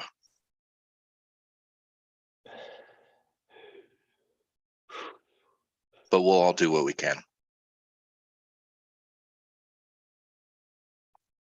Peter's the one they're after. If they get a hold of him, I don't know what I'll do. So I need you to hold me accountable.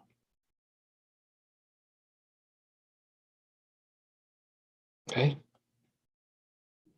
Because right now I'm not thinking straight.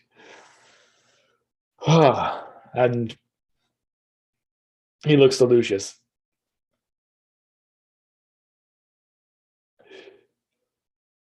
I may need more of that Astra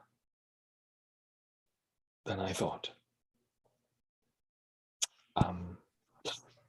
Oh, the expiration date passed. Oh, so you're not going to help me? You? Did you need my help? Oh God, you're asking me to ask you for help. Okay. In the history of our tentative friendship, Lucius, I never thought that I'd have to ask you this. You can clearly see like the grieving on this Forgeborn face, is like yellow eyes gazing back at yours. I need your help, Lucius. I was going to, but then you called us friends. And we're not friends? If I help you, that might make us friends. Ah, what the hell this time? You got me in a good mood. But first round's on you. There's this awkward pause of Good. I'm gonna need as many people as I can get on my side. So, despite our differences, thank you.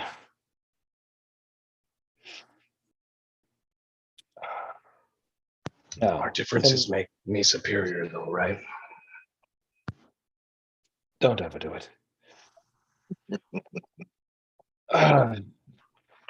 all right, so, and he kind of like he'll go through, and immediately you start seeing like he starts sketching on the piece of newspaper print. He will kind of, if you'll allow it, Jeremy, he's going to kind of graft like a miniature map of like where his apartment complexes are, places that he thinks that like if someone were to have taken them, like how far they would have gotten away in like the last couple of hours. Just he is going through the Rolodex of his brain matter right now and thinking about all the possible scenarios that could possibly be going on. Absolutely. And it's as you're kind of making this sketch, kind of just almost letting your brain go, kind of do it's almost an automated process. You find yourself kind of maybe zoning out a little.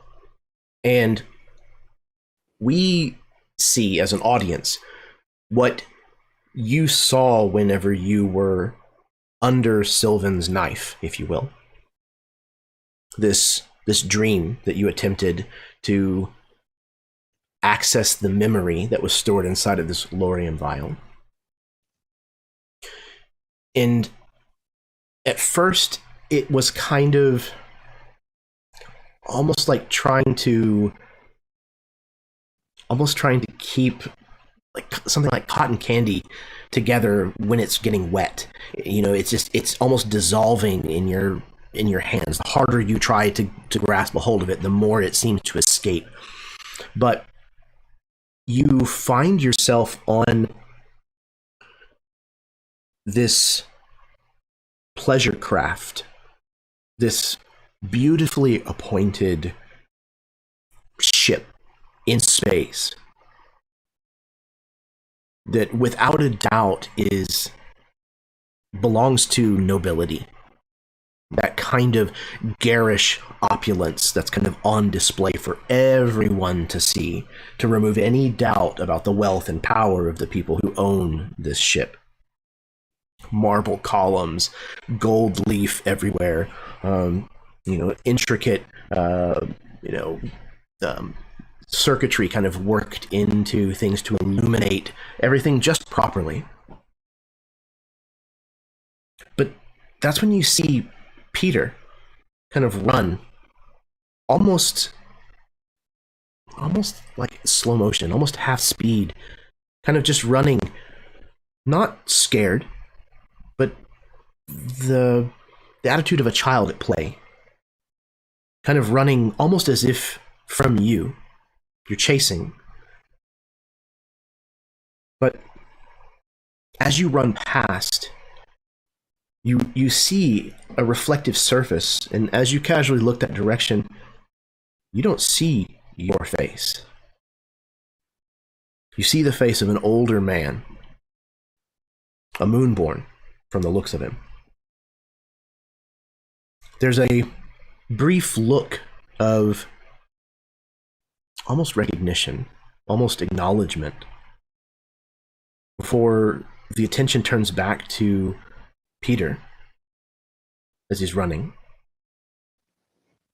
As you kind of stumble back to reality, you realize that you have flipped this newspaper to a different page in your notes and your scribbles, and there is an exact image of the marbled pillars and interior of this ship, advertised as coming and seeing the pleasure cruiser of Sept Aldemont. It's an advertisement of some sort to win tickets on this voyage.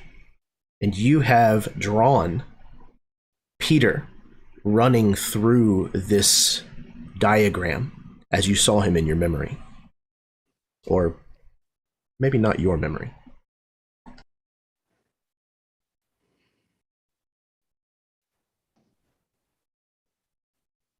He kind of takes a sit back from it. I remember that. But I don't remember this, and then I don't remember that either. But I remember him.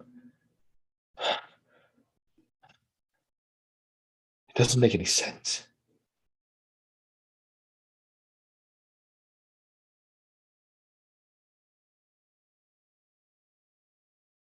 You just see him like sitting in contemplation, just like confused.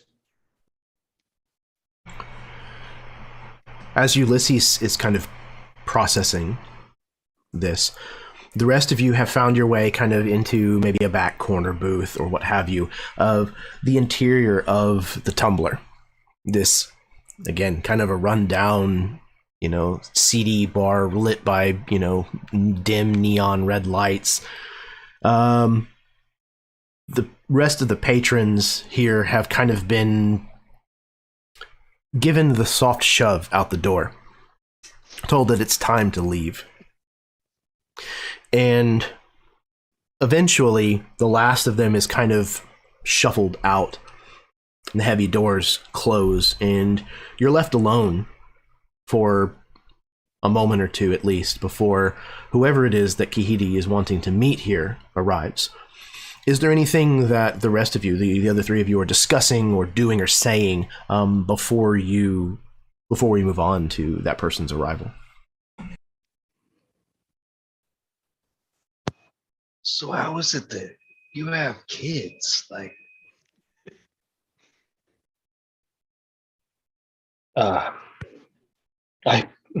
Perhaps I should explain that. you have to give us all the details. No. It's important. It's important because those pieces I do remember. It happened the same night. So, on the raid for Parika, as I mentioned, there were numerous discontinued Forgeborn scattered throughout the building.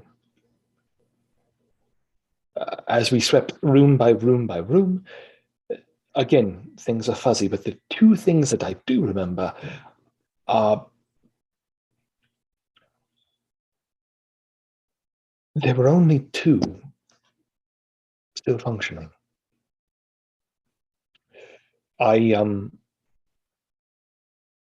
There were only two still functioning, at least from what I found, in a room somewhere. On one of the floors, we found numerous Forgeborn children. Now, at a time in Rome City history, Forgeborn children would have not been the most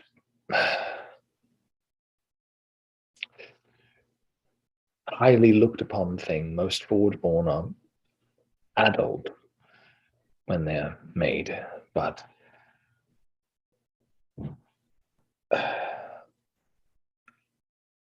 I saw these two, and they were still functioning. Not on, but the Lorium was still existent. So I couldn't leave children to die out slowly. So yes, they are not, as you know, Forgeborn cat, but they wouldn't have gone. They would have gone to a scrapyard. They would have gone to the landfill, just like all the rest of them, if I hadn't found them and scooped them up while I could.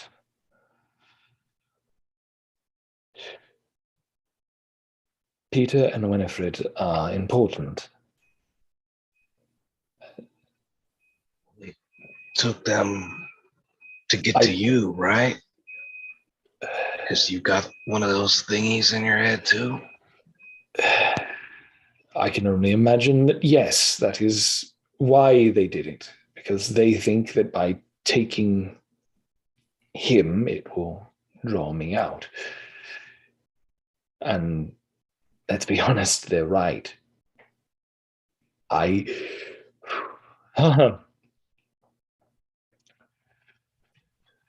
Sylvan, is the normal organic response to anger? I don't know if I've ever truly felt rage before. What is human rage like?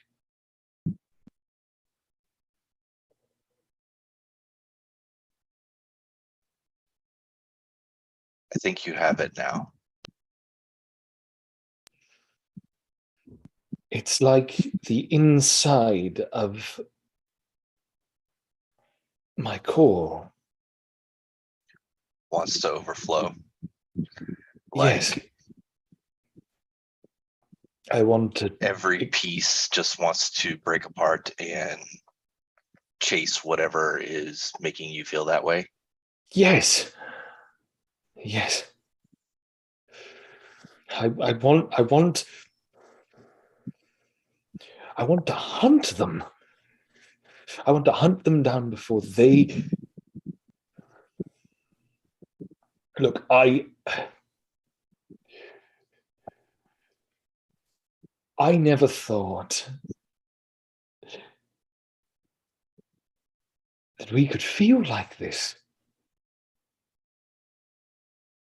Lucius, I never thought we could feel like this. See, I used to have feelings. I used to have that rage. I've gone numb to it now. I was going to say, Lucius, you still do. It's more like fun. Letting loose is different. Maybe I should look at your wires next time and make some adjustments there. I feel like this is the angel and the devil having this conversation of like Sylvan's like, yeah, no, that's logical rage. And meanwhile, Lucius is like, nah, man, use that motherfucking rage. Yeah, exactly. Break people apart. And I'm like, no, I don't want to, but yeah, I do. This conversation, this battle, if you will, between the approaches of how perhaps Ulysses should handle his rage is suddenly cut short as the three of you realize, and Kahiti, that there is a woman standing in the shadows behind Kahiti, holding a blade to his throat. She says, "You growing slow." Growing patient. The woman then leans down and kisses Kahiti. The rest of you see a woman with kind of tousled hair and not plain clothes, but dressed down. Definitely more practical. She looks tired is probably not the right word, but she looks like she's a woman who takes a lot to heart. And she kisses Kahiti. She says, "Where you been?" Been out, yeah, trying to get the squig a new freeze dry for the kelps. Yeah, she still like them like we do on the ship. The crunch comes through, the moisture, right? But first of all, love, thank you for the warm reception for a pretty dark night. Yeah. Need to get a word to Awara first, though. So Awara got a lead on Parika. Yeah. Think I know what she was doing, or at least some of us here might know what she was doing. But that's for later. Yeah. Sounds like we getting wrapped up in some things that are family business and not so much family business. And well, to be honest with you, maybe the privatized family business there. Yeah, but it's not looking good. and it's not looking like we're going to be able to rest for a bit. So I'm gonna need a few things. I need one, if we can. Yeah. I'm gonna need to take the tumbler. Yeah. Entire. It's probably not gonna be good after this. I'm gonna need to take a few days probably to work this through. And during that time, Ulysses, yeah, you said they turn your friend and take your family, right? That is what I assume. Yes. Yeah. Based on what I know, yes. Yeah. So what do they know where he is? They may know where we is, and they may know the link to Parika, yeah.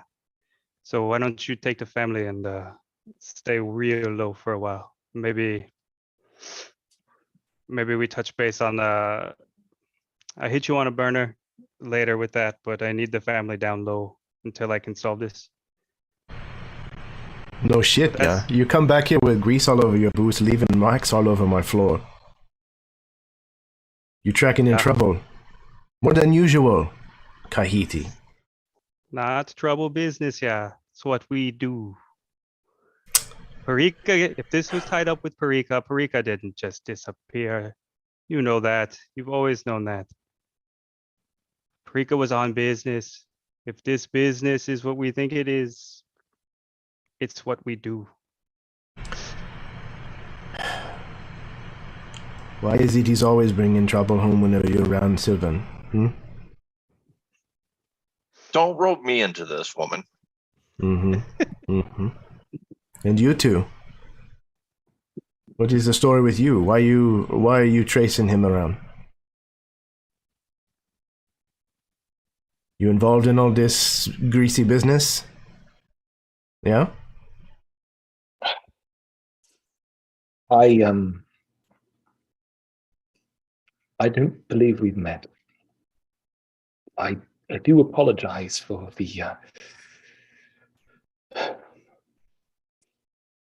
the necessity and reason behind our meeting. It is not how I wanted to be introduced to Kahiti's family in any way. You can call me Awara. Awara. Ulysses. Nice to meet you. Yeah, we'll see if I can say the same. My family is in danger. It sounds like more than one family is in danger, yeah? She kind of gives Kahiti kind of a look. By proxy, yes.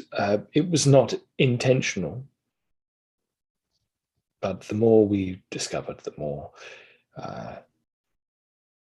it became evident that our paths have crossed and that perhaps leads are going in that direction. Those leads leave more greasy footprints back to my door. Again, Tiny ones. You Families are intertwined. Okay, so Business is that's intertwined. business or trouble, whatever we want to call it, yeah? It has come knocking, so now we have to deal with it. So, you said you have news of Parika, and who is this one? She kind of nods towards Cherium.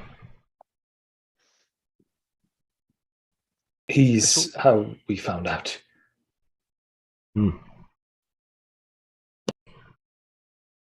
Okay. So, what is all this trouble? What do you need? Other than the bar.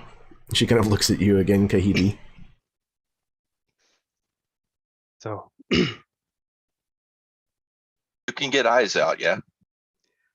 Awara, from you, I need two things. One, the bar. Two, the leash to go solve what happened with Parika. in the way, and I'm gonna hold up the right forearm with all the different black, blue, and red chevrons, indicating different histories with us, pointing to the red chevrons and being like, the leash to do what needs to be done. That I need from the family. And then looking closer, like getting closer to her, more intimate, saying, from Katira, I need our family hidden and deep. If this goes bad, it could go bad. So I need you and the squig ready. And I might need all of us to disappear for a while, yeah. She kind of nods with an understanding. Yeah, I hear you. We'll be ready. But what I need from you is for you to come back. You hear me? And she kind of like looks past you at Sylvan. No more troubles. You bring him back in one piece, okay? I can always reattach the pieces that fall off. She kind of like shakes her head. What, you don't want him enhanced? No More need. fun for you. She kind of laughs. She says, we've been hearing some things too, you know? This company seems to be up to no good. Bad business. Some kind of thing in space, on a ship or a station of some kind. Yeah. Hey, Ulysses, you still got that glam, yeah? Oh yes, sure. And he'll the glancer that had the ship schematics. I'm sure I would have picked that up on the way out. So he would show it. Ma'am, I believe that this is what they're talking about. Cherium, the fellow behind us, he said he was trying to get. I know there's a lot of details. Needless to say, there are certain files that need to be attained. Those files are hidden. We need time to access them. And we need to find them. Okay. So what's this then? She kind of looks. This the station? Yeah, this is the station, I believe, that they are making or have made. I'm not exactly sure on the timing, but if we don't find the other Lorium vials, it could mean worse things for all of us. But in the interim, and he kind of looks at her and then looks to Kahiti. I don't remember if, so I don't know if Kahiti has ever mentioned he has family, or if like, I know he's mentioned the family, but like himself having kids or you know, that kind of thing, I don't know. So the family, so yeah, so Awada, the children of Awada is the family. Right, is the family as a circlet, but I think he may have heard that and assumed it's like a group, but this is him coming to a woman that now, because of your interactions with each other, he's going to not jump to assumptions, but like put two and two together and like lean into her maternal instincts and say, look, I know you may not understand this to a certain degree, but my children are missing. And I need his help to to do it.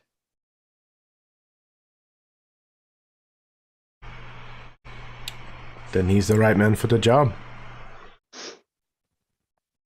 I understand wanting to look out for your children. I'm a mother of many. So we make a copy of this. And she kind of like flashes the glancer. You have one, we have one. Maybe we can work together. Put our heads... Yes, yes. Also, and he'll take a moment to whatever you need. If maybe Kahiti, if you don't mind, you said we could make this a rough base of operations. Not so much what I had in mind, but we can do it for now. Yeah, Sylvan, can you? And I'm gonna just take a glancer from behind the bar or whatever it is that we have. Pieces. You get a burner for this, yeah? Yeah. See if you can do a tech roll to copy everything over. Nat 20. Oh, yeah. All right. Yeah, you can hardly even tell the difference between the two of them. Cool. So that way we can give that off to her. And then, good. Yeah, so now that we're all friends, yeah, and aligned, what? One small favor from the family, yeah. So Ulysses wasn't thinking this is base, yeah. This is bait, yeah. Owada, can you get word out through one of the other gangs that whatever, what was his TikTok guy, TikTok Croc, apparently also looking for Ulysses and the family. So we get word out, maybe what he's looking for might be here at the Tumblr. The rest, just leave up to us. Okay. Yeah, I can do that. I'll see what I can spread out and get the people to spread the word and see what I can hear back. Would loves. And then I was like, oh, before you go, then I'm going to give her the thing I went to Sylvan for, which was the freeze dryer for the kelp pucks. She Hey, takes it from Ulysses. you. Do you have Squig, yeah. any pictures of the family?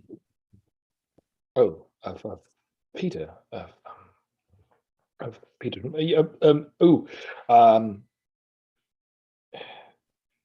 He may not physically have them on hand, but I imagine, Jeremy, that he has like an optical projection. Maybe not, but you probably have like a personal glancer at the very least. Oh yeah. At the very least, he's got a personal glancer. Okay, perfect. He'll like slide through his glancer a little bit, and then he brings up a roughly like a video clip. It's like it's basically like what the memories have been doing for a while, but it's like a picture or a moment of Ulysses and Peter and Wendy all sort of like enjoying a moment together, just enjoying like playing and having fun together as a family. That one there, the teenager, that's Peter, and that's Wendy, of course. I desperately need to find them.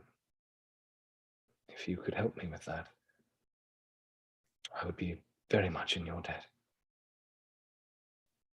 Kahiti Guara. Do you think you can spread the word, see if anyone has any hints, clues, so that we're not solely waiting on Croc? Yeah, 100%. And That's why he's a smart one.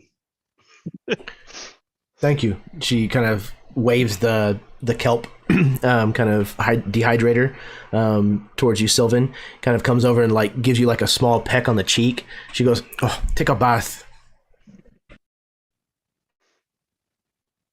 Once this is done.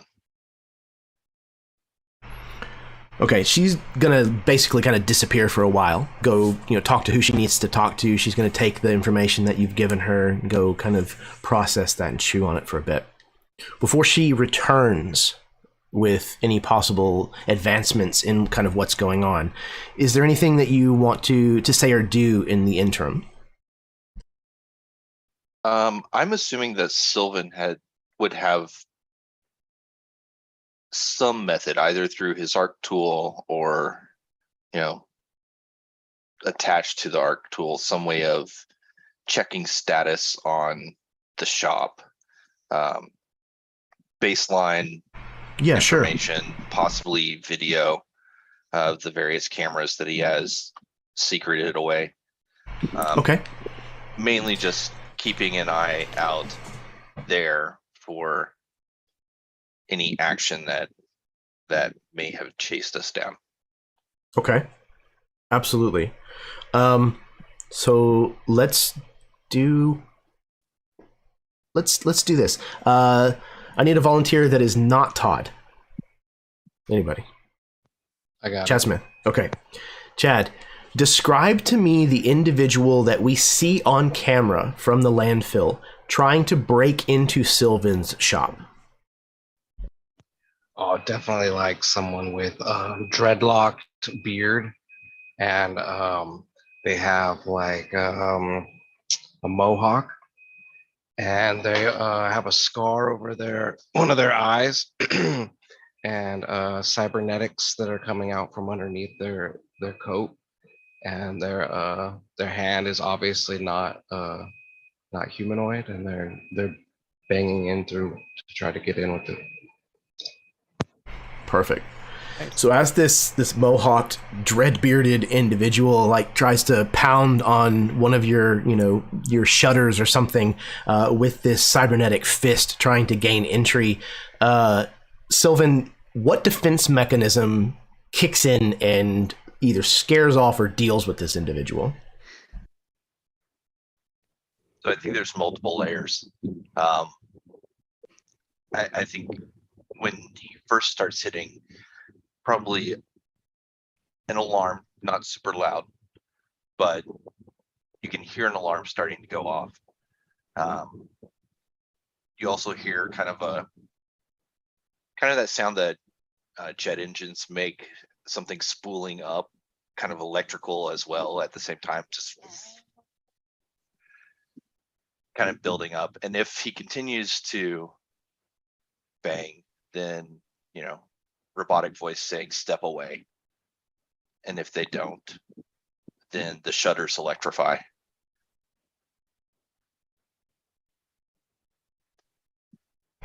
Yeah, the alarm starts and then the robotic voice comes on, and you see the guy with the mohawk kind of look around and finds the camera and just kind of gives it a big middle finger and continues, and the electricity like shoots out and courses up this metallic arm that he has, and you see his whole body like go rigid and like shake, and his mohawk kind of like flays out almost like a toothbrush, and he just like falls over backwards, and he lays there for minutes before he's able to get up and scramble away. Nice.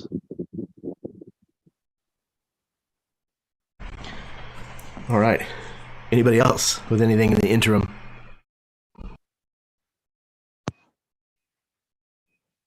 Yeah, Ulysses, you're starting to get these feelings now. Have you ever felt this feeling? It's called being parched. I'm parched now. You were gonna get us. I'm in a bar and I haven't gotten a drink. Lucius, we own the bar. Just get the fucking drink. Jesus Christ. Or whatever the equivalent is in the city. And I'm not going to be able to help him then. if he doesn't get me the drink, you know. God. Oh, Look. these are going to be expensive. Yeah. Oh, dear. Okay, Kahiti. I know you said I could take any drink. That's fine. But look, sure. What do you have here? Oh, I think for a man who was scared and now is angry for the first time, yeah. It's a good time just to get some straight grain alcohol again, yeah. Maybe a little kelp on the side to flavor it up nice. Just with that. So I'm gonna pour essentially the moonshine of moonshine, the only kind of thing like The moonborn moonshine. Yeah, well, white, it's white not even lightning of moonborn, space. like the space white lightning, like algae pools, like any sugars in any biomass you can get a hold of, like refined down and then flavored Hell back yeah. with the same shitty algae. Right. It's also do used to it. clean engines. Yeah, Cooked up in the engine bay. yeah, it's definitely bilge wine that's been refortified like multiple times to get to that portion for them, for everybody essentially on that one. And then make a show of overcharging the shit out of Ulysses. But as I'm handing the last, like the drinks out and giving Ulysses the last one, I'm gonna just lean in and be like, the first one's on the house, yeah. And then let him have that while we slam these back.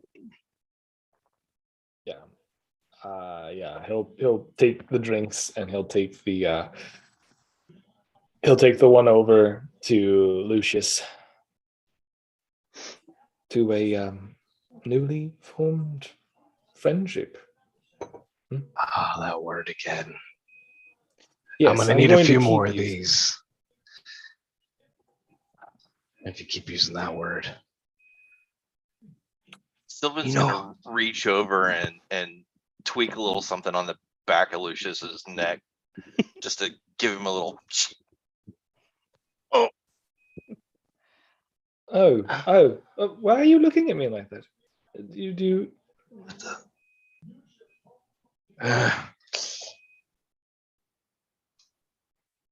You know, Tahiti, if you eat any more of that kelp, your skin's gonna turn green. Help make you strong, yeah. Not fragile. Your eyes already are. You're sweet. Quit flirting, you two. I think because one, just to do a time check or looking about that time, yeah. So I think then at that point, he's like, all right, so here it is. Yeah, here's the plan. No one's ever going to say Kid is a smart man. I know that, but this kind of business sort of natural to me, yeah. So here's how I see it happen. Awada gonna go put out word that TikTok needs what he needs, and we know what he needs. And I am here. That should bring Croc to us. Yeah. So we probably have a limited time. Not much we can do. But maybe we set this place up. A few of you hide. Chatty over here and I at the bar. When Croc comes in, bug nose, not let anybody in except when I tell him to. Awada's special, yeah. Everybody knows. That way, Croc comes in, we get answers. If someone picked up your kids, Ulysses, my odds are it was him.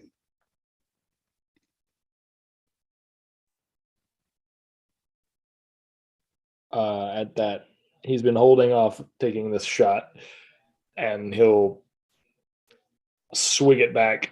And I imagine it's just like feeding alcohol to an engine. Like it's fine. And he'll it kind of like, you hear this rumbling or revving inside.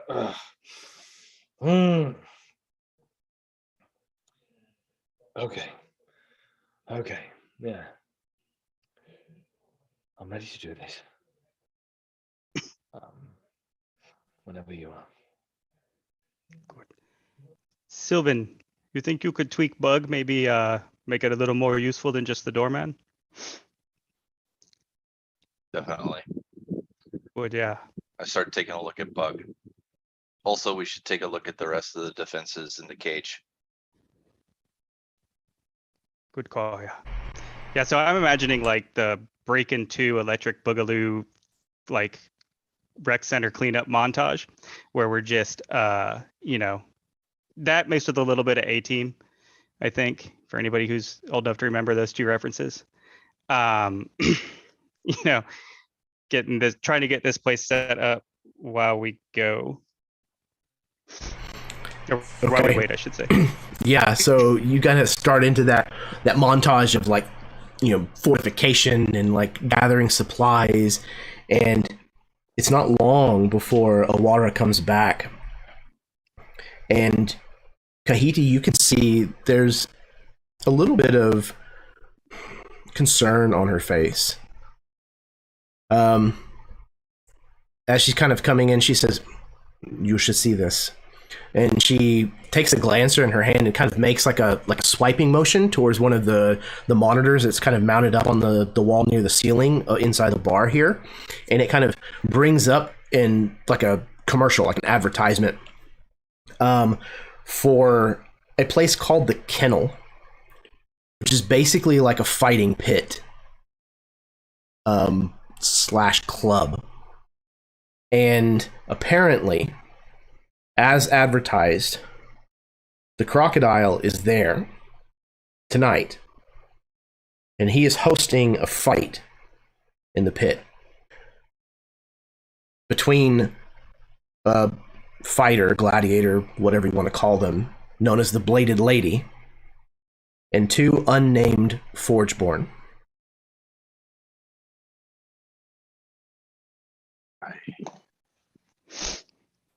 Oh shit. I found him, but I don't think it's good news.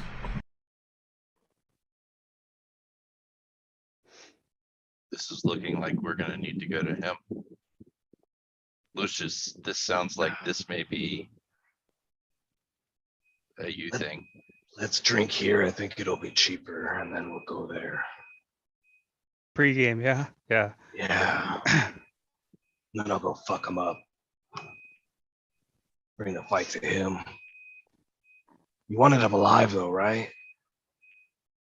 The We kids, need yeah. enough. Croc, We know. don't care. Sorry, He fucking even looked- Kahiti's laughing at that one. Oh Sil- shit. Sil- Sylvan, that's- Sylvan is just like Ulysses went dead, like straight deadpan. and Kahiti's just rolling because that's so Sylvan. What the? What? Yes, we keep my children on. Like I looked to. It's Lucius Yes. we're talking about. Oh, You have to give him parameters. So yeah, he looks to you and then absolutely looks to Lucius and is like, yes, we keep my children alive. Yes, if that's them. Also, the sheer fact that there is a possibility that Croc is. I don't even want to think that he's fighting my children, but if he is fighting my children, I hope that they whoop his ass. I'm just saying. I think You they didn't would. teach him to fight, I hope. You know, every single part of me didn't want to, but yes, I did. At least for Peter, I did teach him. You know why? Doomed. Because Kahiti's just He's looking at all the new parts that Yeah. Ulysses has in the last 24 fucking hours. He's just like, it. right. I- So, Lucius, yeah, you fight. I taught better him to hurry fight. up. Are we? We better. Hey Todd, are we? Can I do any kind Are of you? You're laughing at me now. I'm laughing with you. Oh no, we're not laughing Yeah, with me. yeah, Because this is not a laughing matter. This is my children we're talking about here. Can I do What any you got, kind of Todd? tech roll to? I'm trying really hard not to laugh. Just- This is. No, hold on, chat. Hold on. What you got, Todd? I was just wondering, is there as they're pre-funking, is there any kind of tech roll that I can do to see about tweaking any of Lucius's parts to maybe give him some pluses if and when we do wind up in battle? Okay. So let's do. Okay. So you're kind of out away from your shop currently. Right. But you have your arc tool. So let's do a tech roll. I think for this one I'm going to call disadvantage though. Just because it's kind of a on-the-fly repair kind of overclocking. Okay, so that's normal roll without the proficiency bonus. So you would roll 2d20 and you would take the lowest result and then add all of your proficiencies and stuff in. You're not going to believe this. Both rolls 14. Okay, excellent. And I imagine that total's higher than that with all your stuff added in. Proficiency 3, so 17. Okay, yeah. Okay, then do. Okay, do this for me. Let's see. 1, 2, 3, 4, 5, 6, 7. Roll me a d8.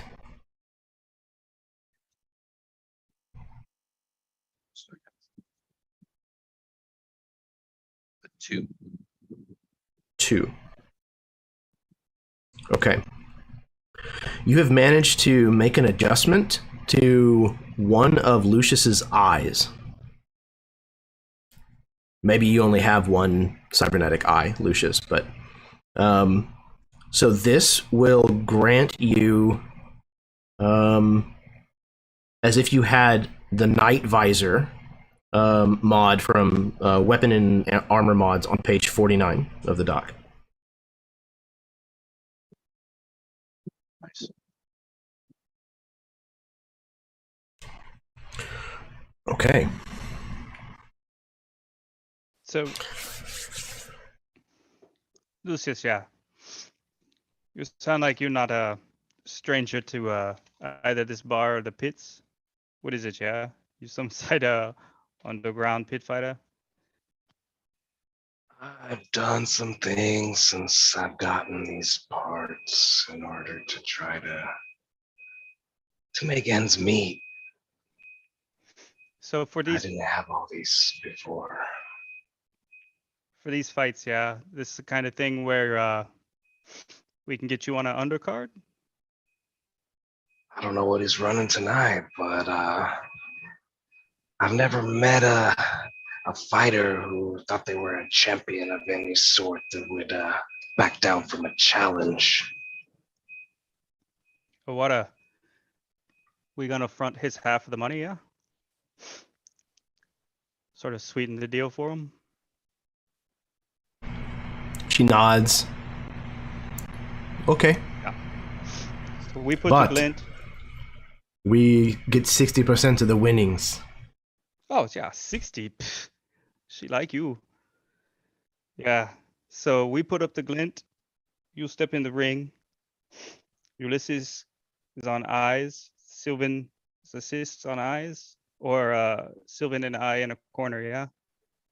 Him for the tech and me in case things go sideways. Oh, and Thinking Jerry. too once we're Jerry in. would be with Ulysses, I think, actually, too, on that one. Or what is his name? I gotta write it down. Cherium? Jerry, yeah. I mean, keep Cherry calling him works too, because I like, yeah, Cherry is, Yeah. yeah. I think I would be somewhat demeaning to him anyways, not from anything associated with him being Forge Works. I don't care about that, but just because he was an asshole who got me blown up earlier. So Yeah, so I think I'm totally down with that. Does that sound good to you all? Yeah. Yeah, and I think like- once we're in too, Lucius is distracting. Start looking at if I can get into any systems. Check out the bar, check out the pit, see what weaknesses it has from a system standpoint.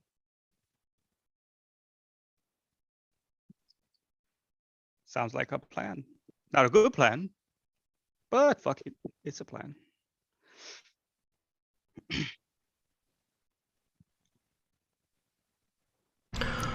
Okay. So yeah, I think we'll need Lucius to lead us the way to the pit and that bar. I'm assuming I would want Aurora / Katira not to. This is not her. This is not what she does for the group. Right. So she wouldn't be there with us on that one, I don't think. Probably not. She's more of a facilitator, kind of, I would imagine. Yeah, yeah, I think, like she's more of the, what's his name from Game of Thrones, the spider, right? Viserys. Littlefinger. Oh yeah, Varys. Yeah, Varys. You know, she traditionally the water role in the organization is information and Right. orders, like they're in charge, hence the children of Aurora, whoever that is for each subgroup. But they're not the muscle, they're the leader. Right. Exactly. And they're usually kind of hidden, which gets back to Ulysses' first favor. Yeah, you owe me 2 so far, and it's early in the night. 1, you never met her. She does not exist.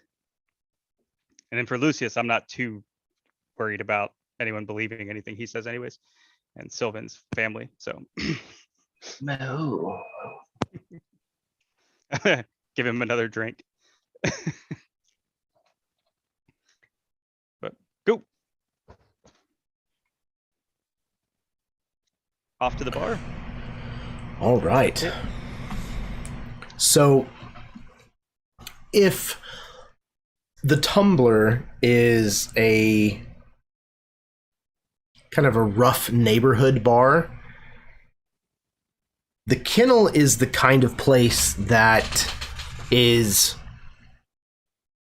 well on the other side of the train tracks, and you have to pass several abandoned like apartment complexes and condemned buildings before you even get to this place, that kind of place, that kind of establishment.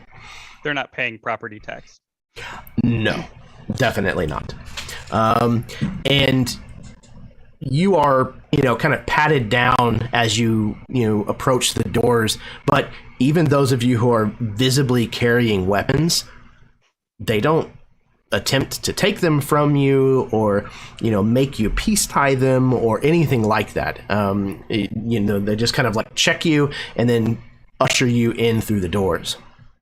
When the doors open, it is difficult to hear anything in this place because of the amount of people. Like, imagine walking onto the floor of Wall Street, but this is all people placing bets for blood sport. The center of this place is a cage that is surrounded by chain link and is set down into the floor of this, what is essentially a nightclub, all around it. And there's people that are dancing to the music that is basically the only other thing that you can hear over the din. And there's, lights and smoke and just everything kind of going around this centralized pit. And down in the pit, there are 2 people who are just at each other. I mean, MMA, but no rules. There are weapons involved. Death is certainly a very real possibility. And there is a lot of glint that is just changing hands rapidly.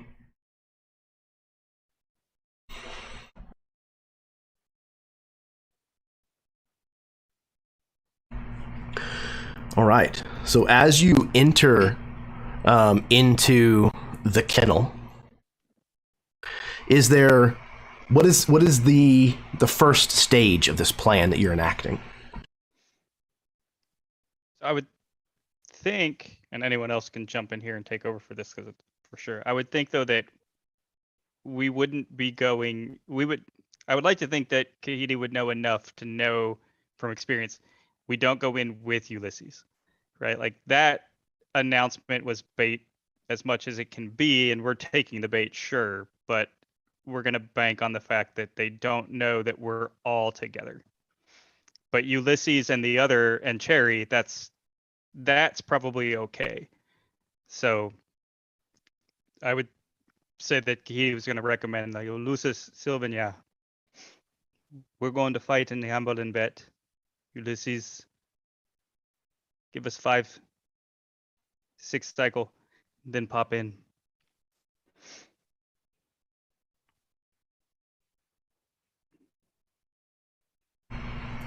Okay. Ulysses, you give a little bit of a leash of time for the others to get in. Enough people, kind of go in between you. And eventually you walk in and see this same frenzy, the same debauchery, through some people's eyes.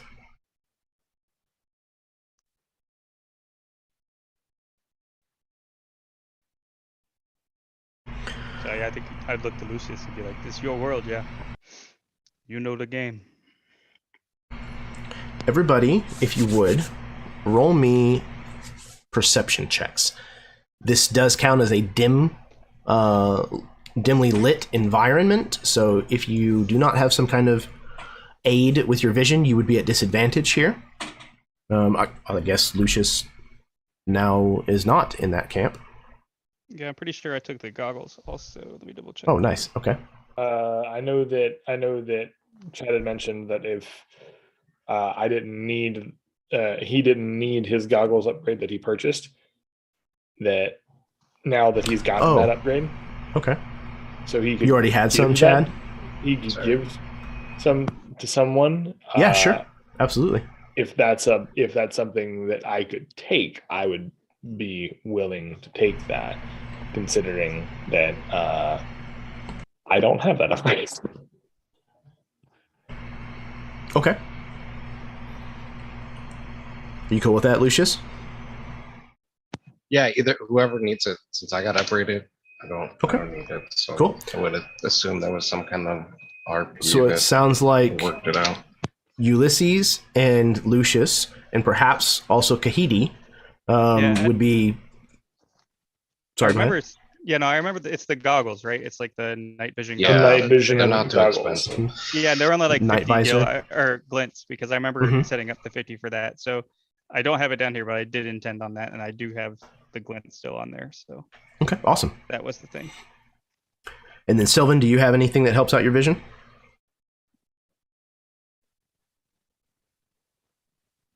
I thought I did, but I don't see it on my sheet. So I'll tell you what though, this is perception, right? Mm-hmm. Yeah.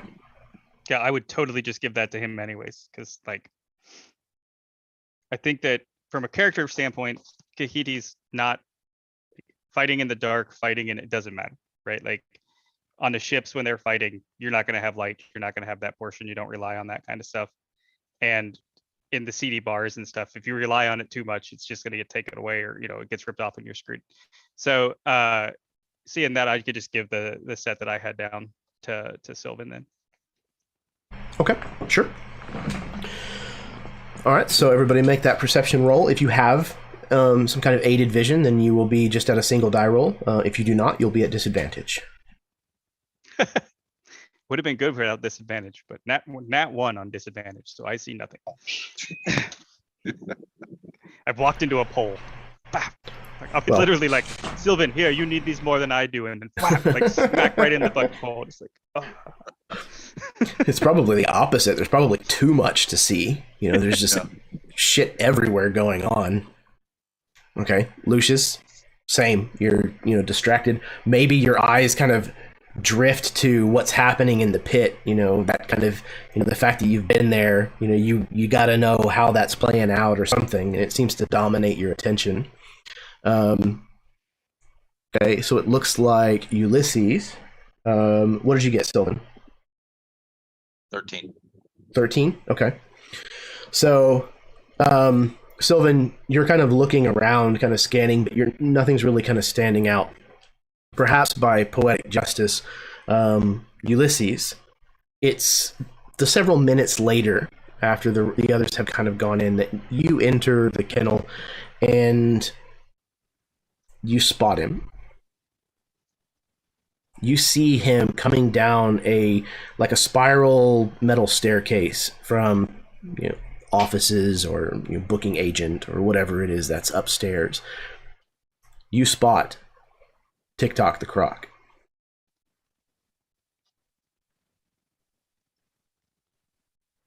Okay. I see him. I see this imposing figure. I'm just gonna like vibe in the audience and just like flow with the current of the people, but I'm gonna be going in his direction. So I want to follow him, watch what he does, but like at a distance enough to where he couldn't spot me out, right? Like I can see him, but he can't really see me. That's what I'm hoping for. All right. So, what I would like from you is a stealth roll. Cool. You can have advantage. Okay, cool. I will take that all day long, baby. Oh wait, so I just realized. Oh wait, nope, it does have stealth. Never mind. We do have stealth here. Never mind. I'm done. Okay. Ooh, that's good though. So I got a 15 on the die and a 3 to stealth, so that is an 18. Good man. All right. So you make your way through the crowd, kind of trying to blend in as best you can, getting closer to where he has come down this spiral staircase. He comes down onto the floor, and there's a moment where he almost spots you as he turns around and kind of looks in your direction. Just at the last moment, you manage to kind of like slide kind of behind, a big dude that's kind of, jacked up and is standing there and just happens to luckily be a little bigger than you. You kind of peer out after a moment and you see that he's turned his attention away again and is heading across the floor of the kennel towards, you're guessing, what looks like maybe it has a staircase in it. Maybe it leads downstairs to wherever it is that these fighters prepare. Yeah. At that point, like when in Mission Impossible with the earpieces, so the whisperlinks, I imagine all of us have whisperlinks. So Croc is here.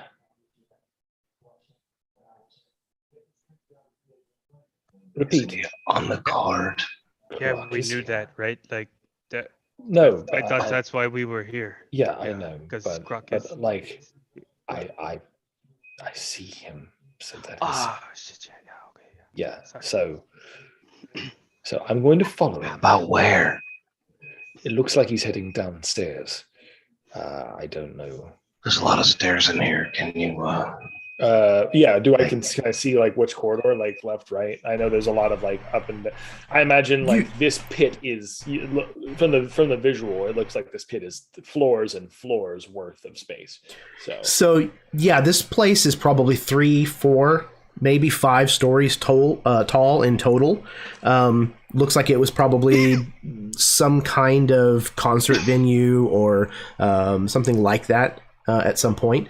But just through description alone of, landmarks, if you will, within, the kennel, you can basically point him out, where he's at, what he's passing by, a person that stands out that, you can kind of point out.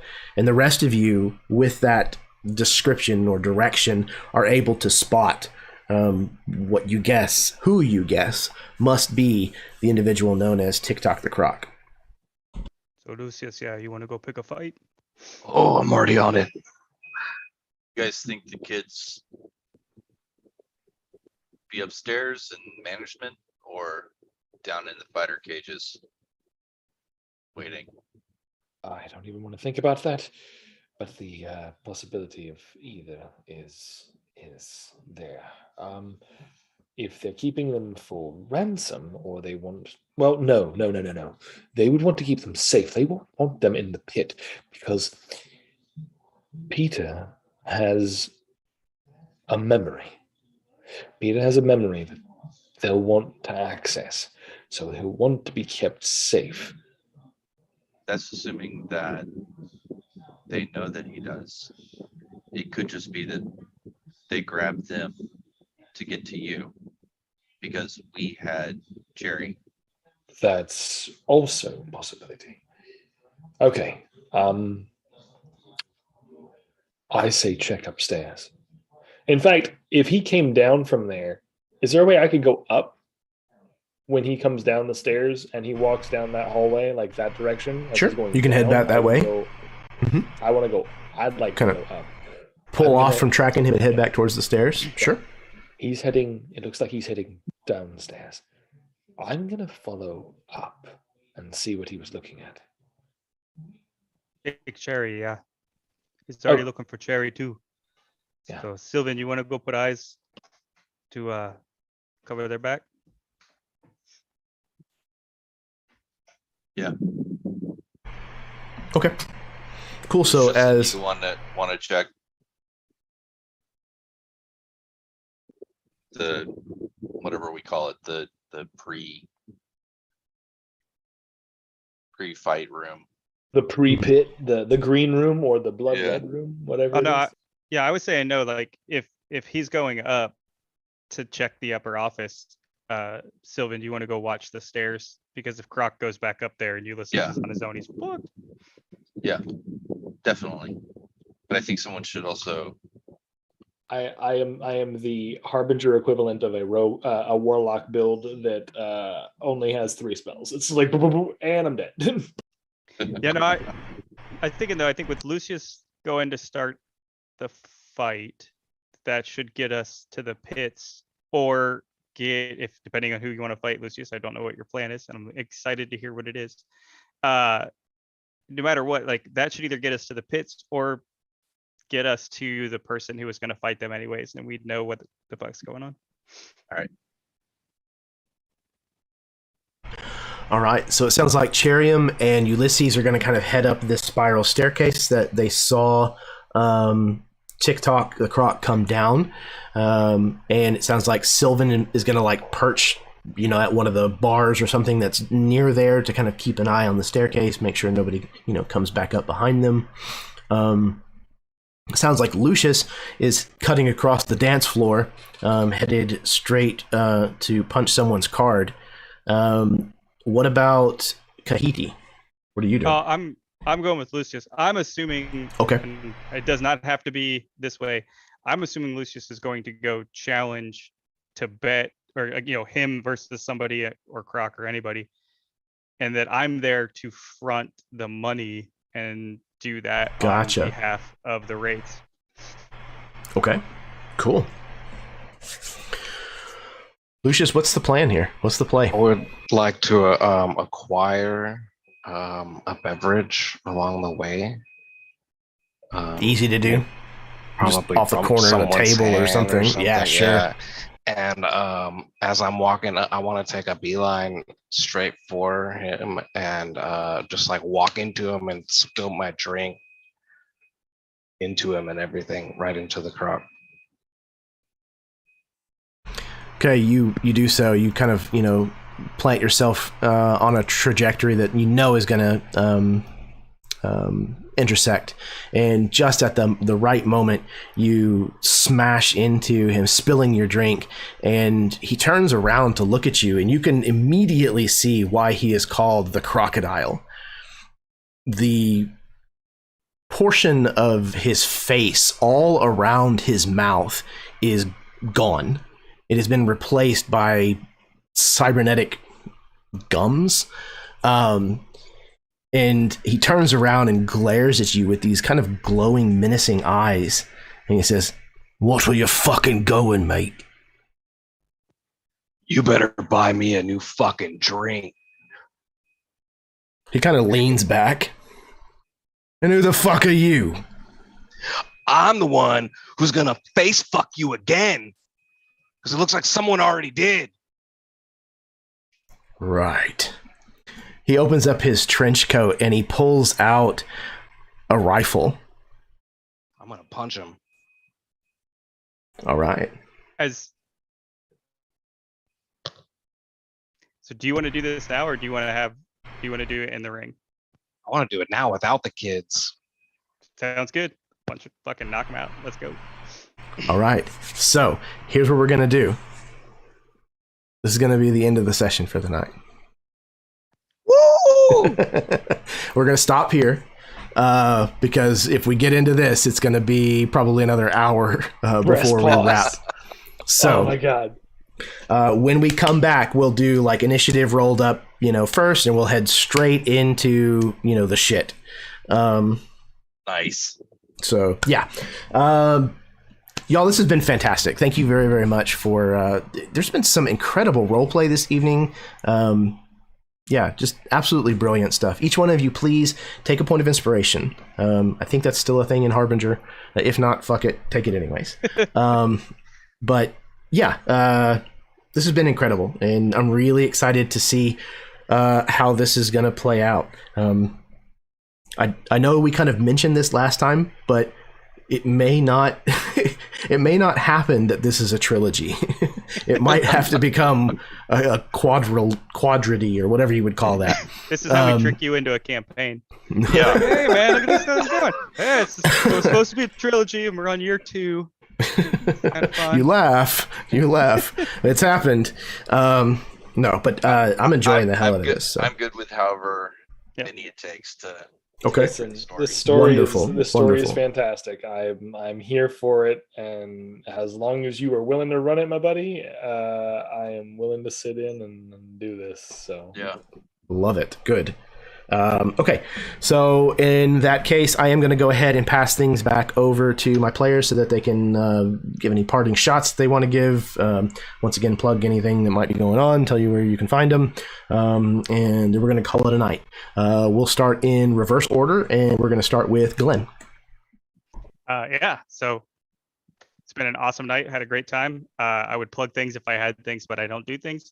So yeah, just hit Jeremy up for a game if you're watching this and interested. Hell yeah, man. Thank you. I appreciate that a ton. Absolutely. Yep. On startplaying.com, I believe it is. Should be able to find me under Jeremy Erasmus Lilly, I think. So look me up. Let's talk. All right. Next up, we have Todd. Same feelings. Same message. Great night. Hit Jeremy up. Fantastic. Thank you very much. Again, very appreciated. I'm glad to hear that that y'all are having a good time with this, that you're enjoying it that much. That means a ton to me. So, all right. Speaking of meaning a ton to me, other Chad. That's me. Thank you. It was a pleasure. Great spending this time with all of you. Thank you for running this, Jeremy. I look forward to however many sessions it may need to be. I'm game for it. It's been a pleasure. And once again, I'll just plug Absolute Tabletop from Facebook group. I'm sure they have like Discord and other means of social media, but that's what I use personally the most to coordinate these kinds of games and stuff like that. So you could too. Check it out. Take care. Stay blessed. Yeah, and again, like I said at the top, like absolutely, Absolute Tabletop is a tremendous group of people filled with a lot of caring people who are also creative geniuses, a lot of them. It's been fantastic being a part of that group, and hopefully we can go back to in-person conventions again this next summer. I've been missing that dearly the last couple of years. So yeah, speaking of missing dearly the last couple of years and getting to see in person, last but certainly not least, Chad. Don't talk too much about that, because if you keep doing that, I'm just going to try to physically hug you through this computer. So,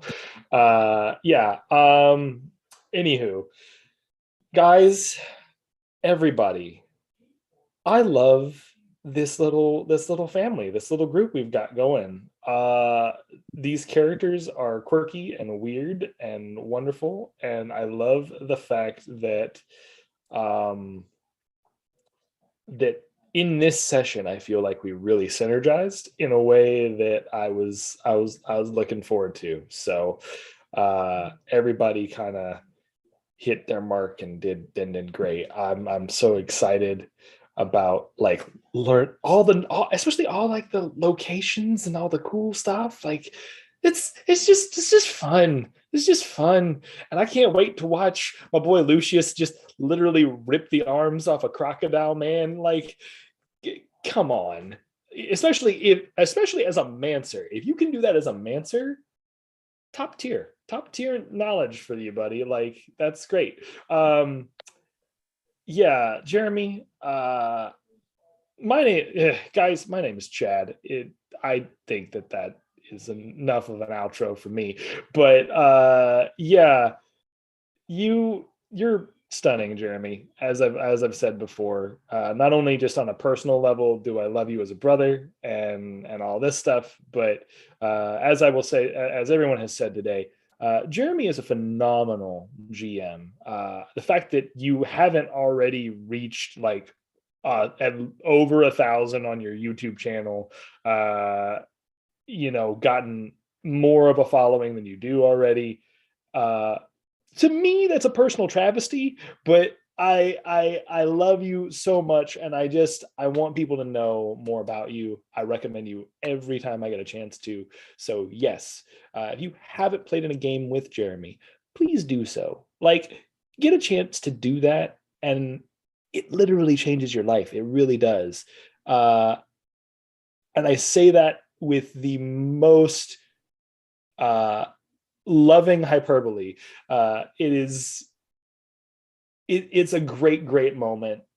He is so good at weaving stories and so good at blending his settings and his version of stuff into everything he does, and making the people around him also get super invested in that.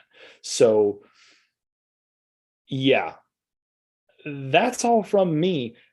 I love you, buddy. I can't wait to see you in person whenever that is.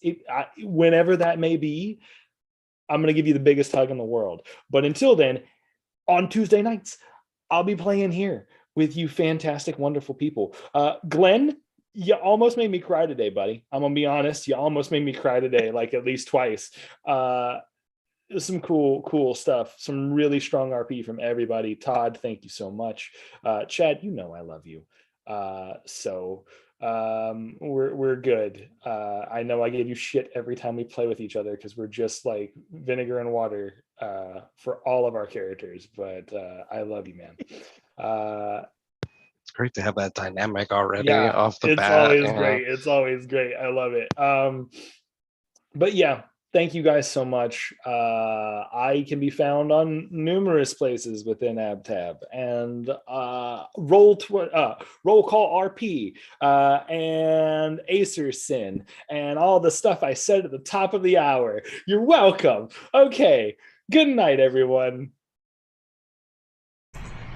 Thank you very much, Chad. Sincerely, man. That was those words are huge. So thank you. And I love you too, very much, man. Yes, I hope very much to be able to see you again in person soon. But yeah, this has been a tremendous thing. There's been a lot of really good character development and roleplay, in especially in this session. We did a lot of combat in the first session. This session was a lot more hands off on the dice and a lot more focused on the characters and the roleplay, and I enjoy sessions like that. At one point I get to sit back and chew popcorn and watch it unfold, and I love it. I'm here for it. So thank you very much for all of you taking that deep dive with your characters and with one another, and letting it kind of go to those places and touch on the emotions. It's always rewarding whenever people get that much of an investment in what's going on and the setting and the characters and the story that's being told. So yeah, it's endearing to me. So thank you. For everybody who happened to tune in this evening, thank you very, very much for watching. If you do like this kind of content, do all the stuff that YouTube likes for you to do. Hit the like button, subscribe. There's a bell somewhere I think you can hit. That would be great. I don't know what it does, but share the links around. Talk to your friends about it. Yeah, it's fun cyberpunk craziness over here. And next time, yeah, we're going to kill a crocodile, maybe. Or maybe the crocodile will kill us. Who knows? But yeah, until then, may your dice roll high and your snacks always be within reach.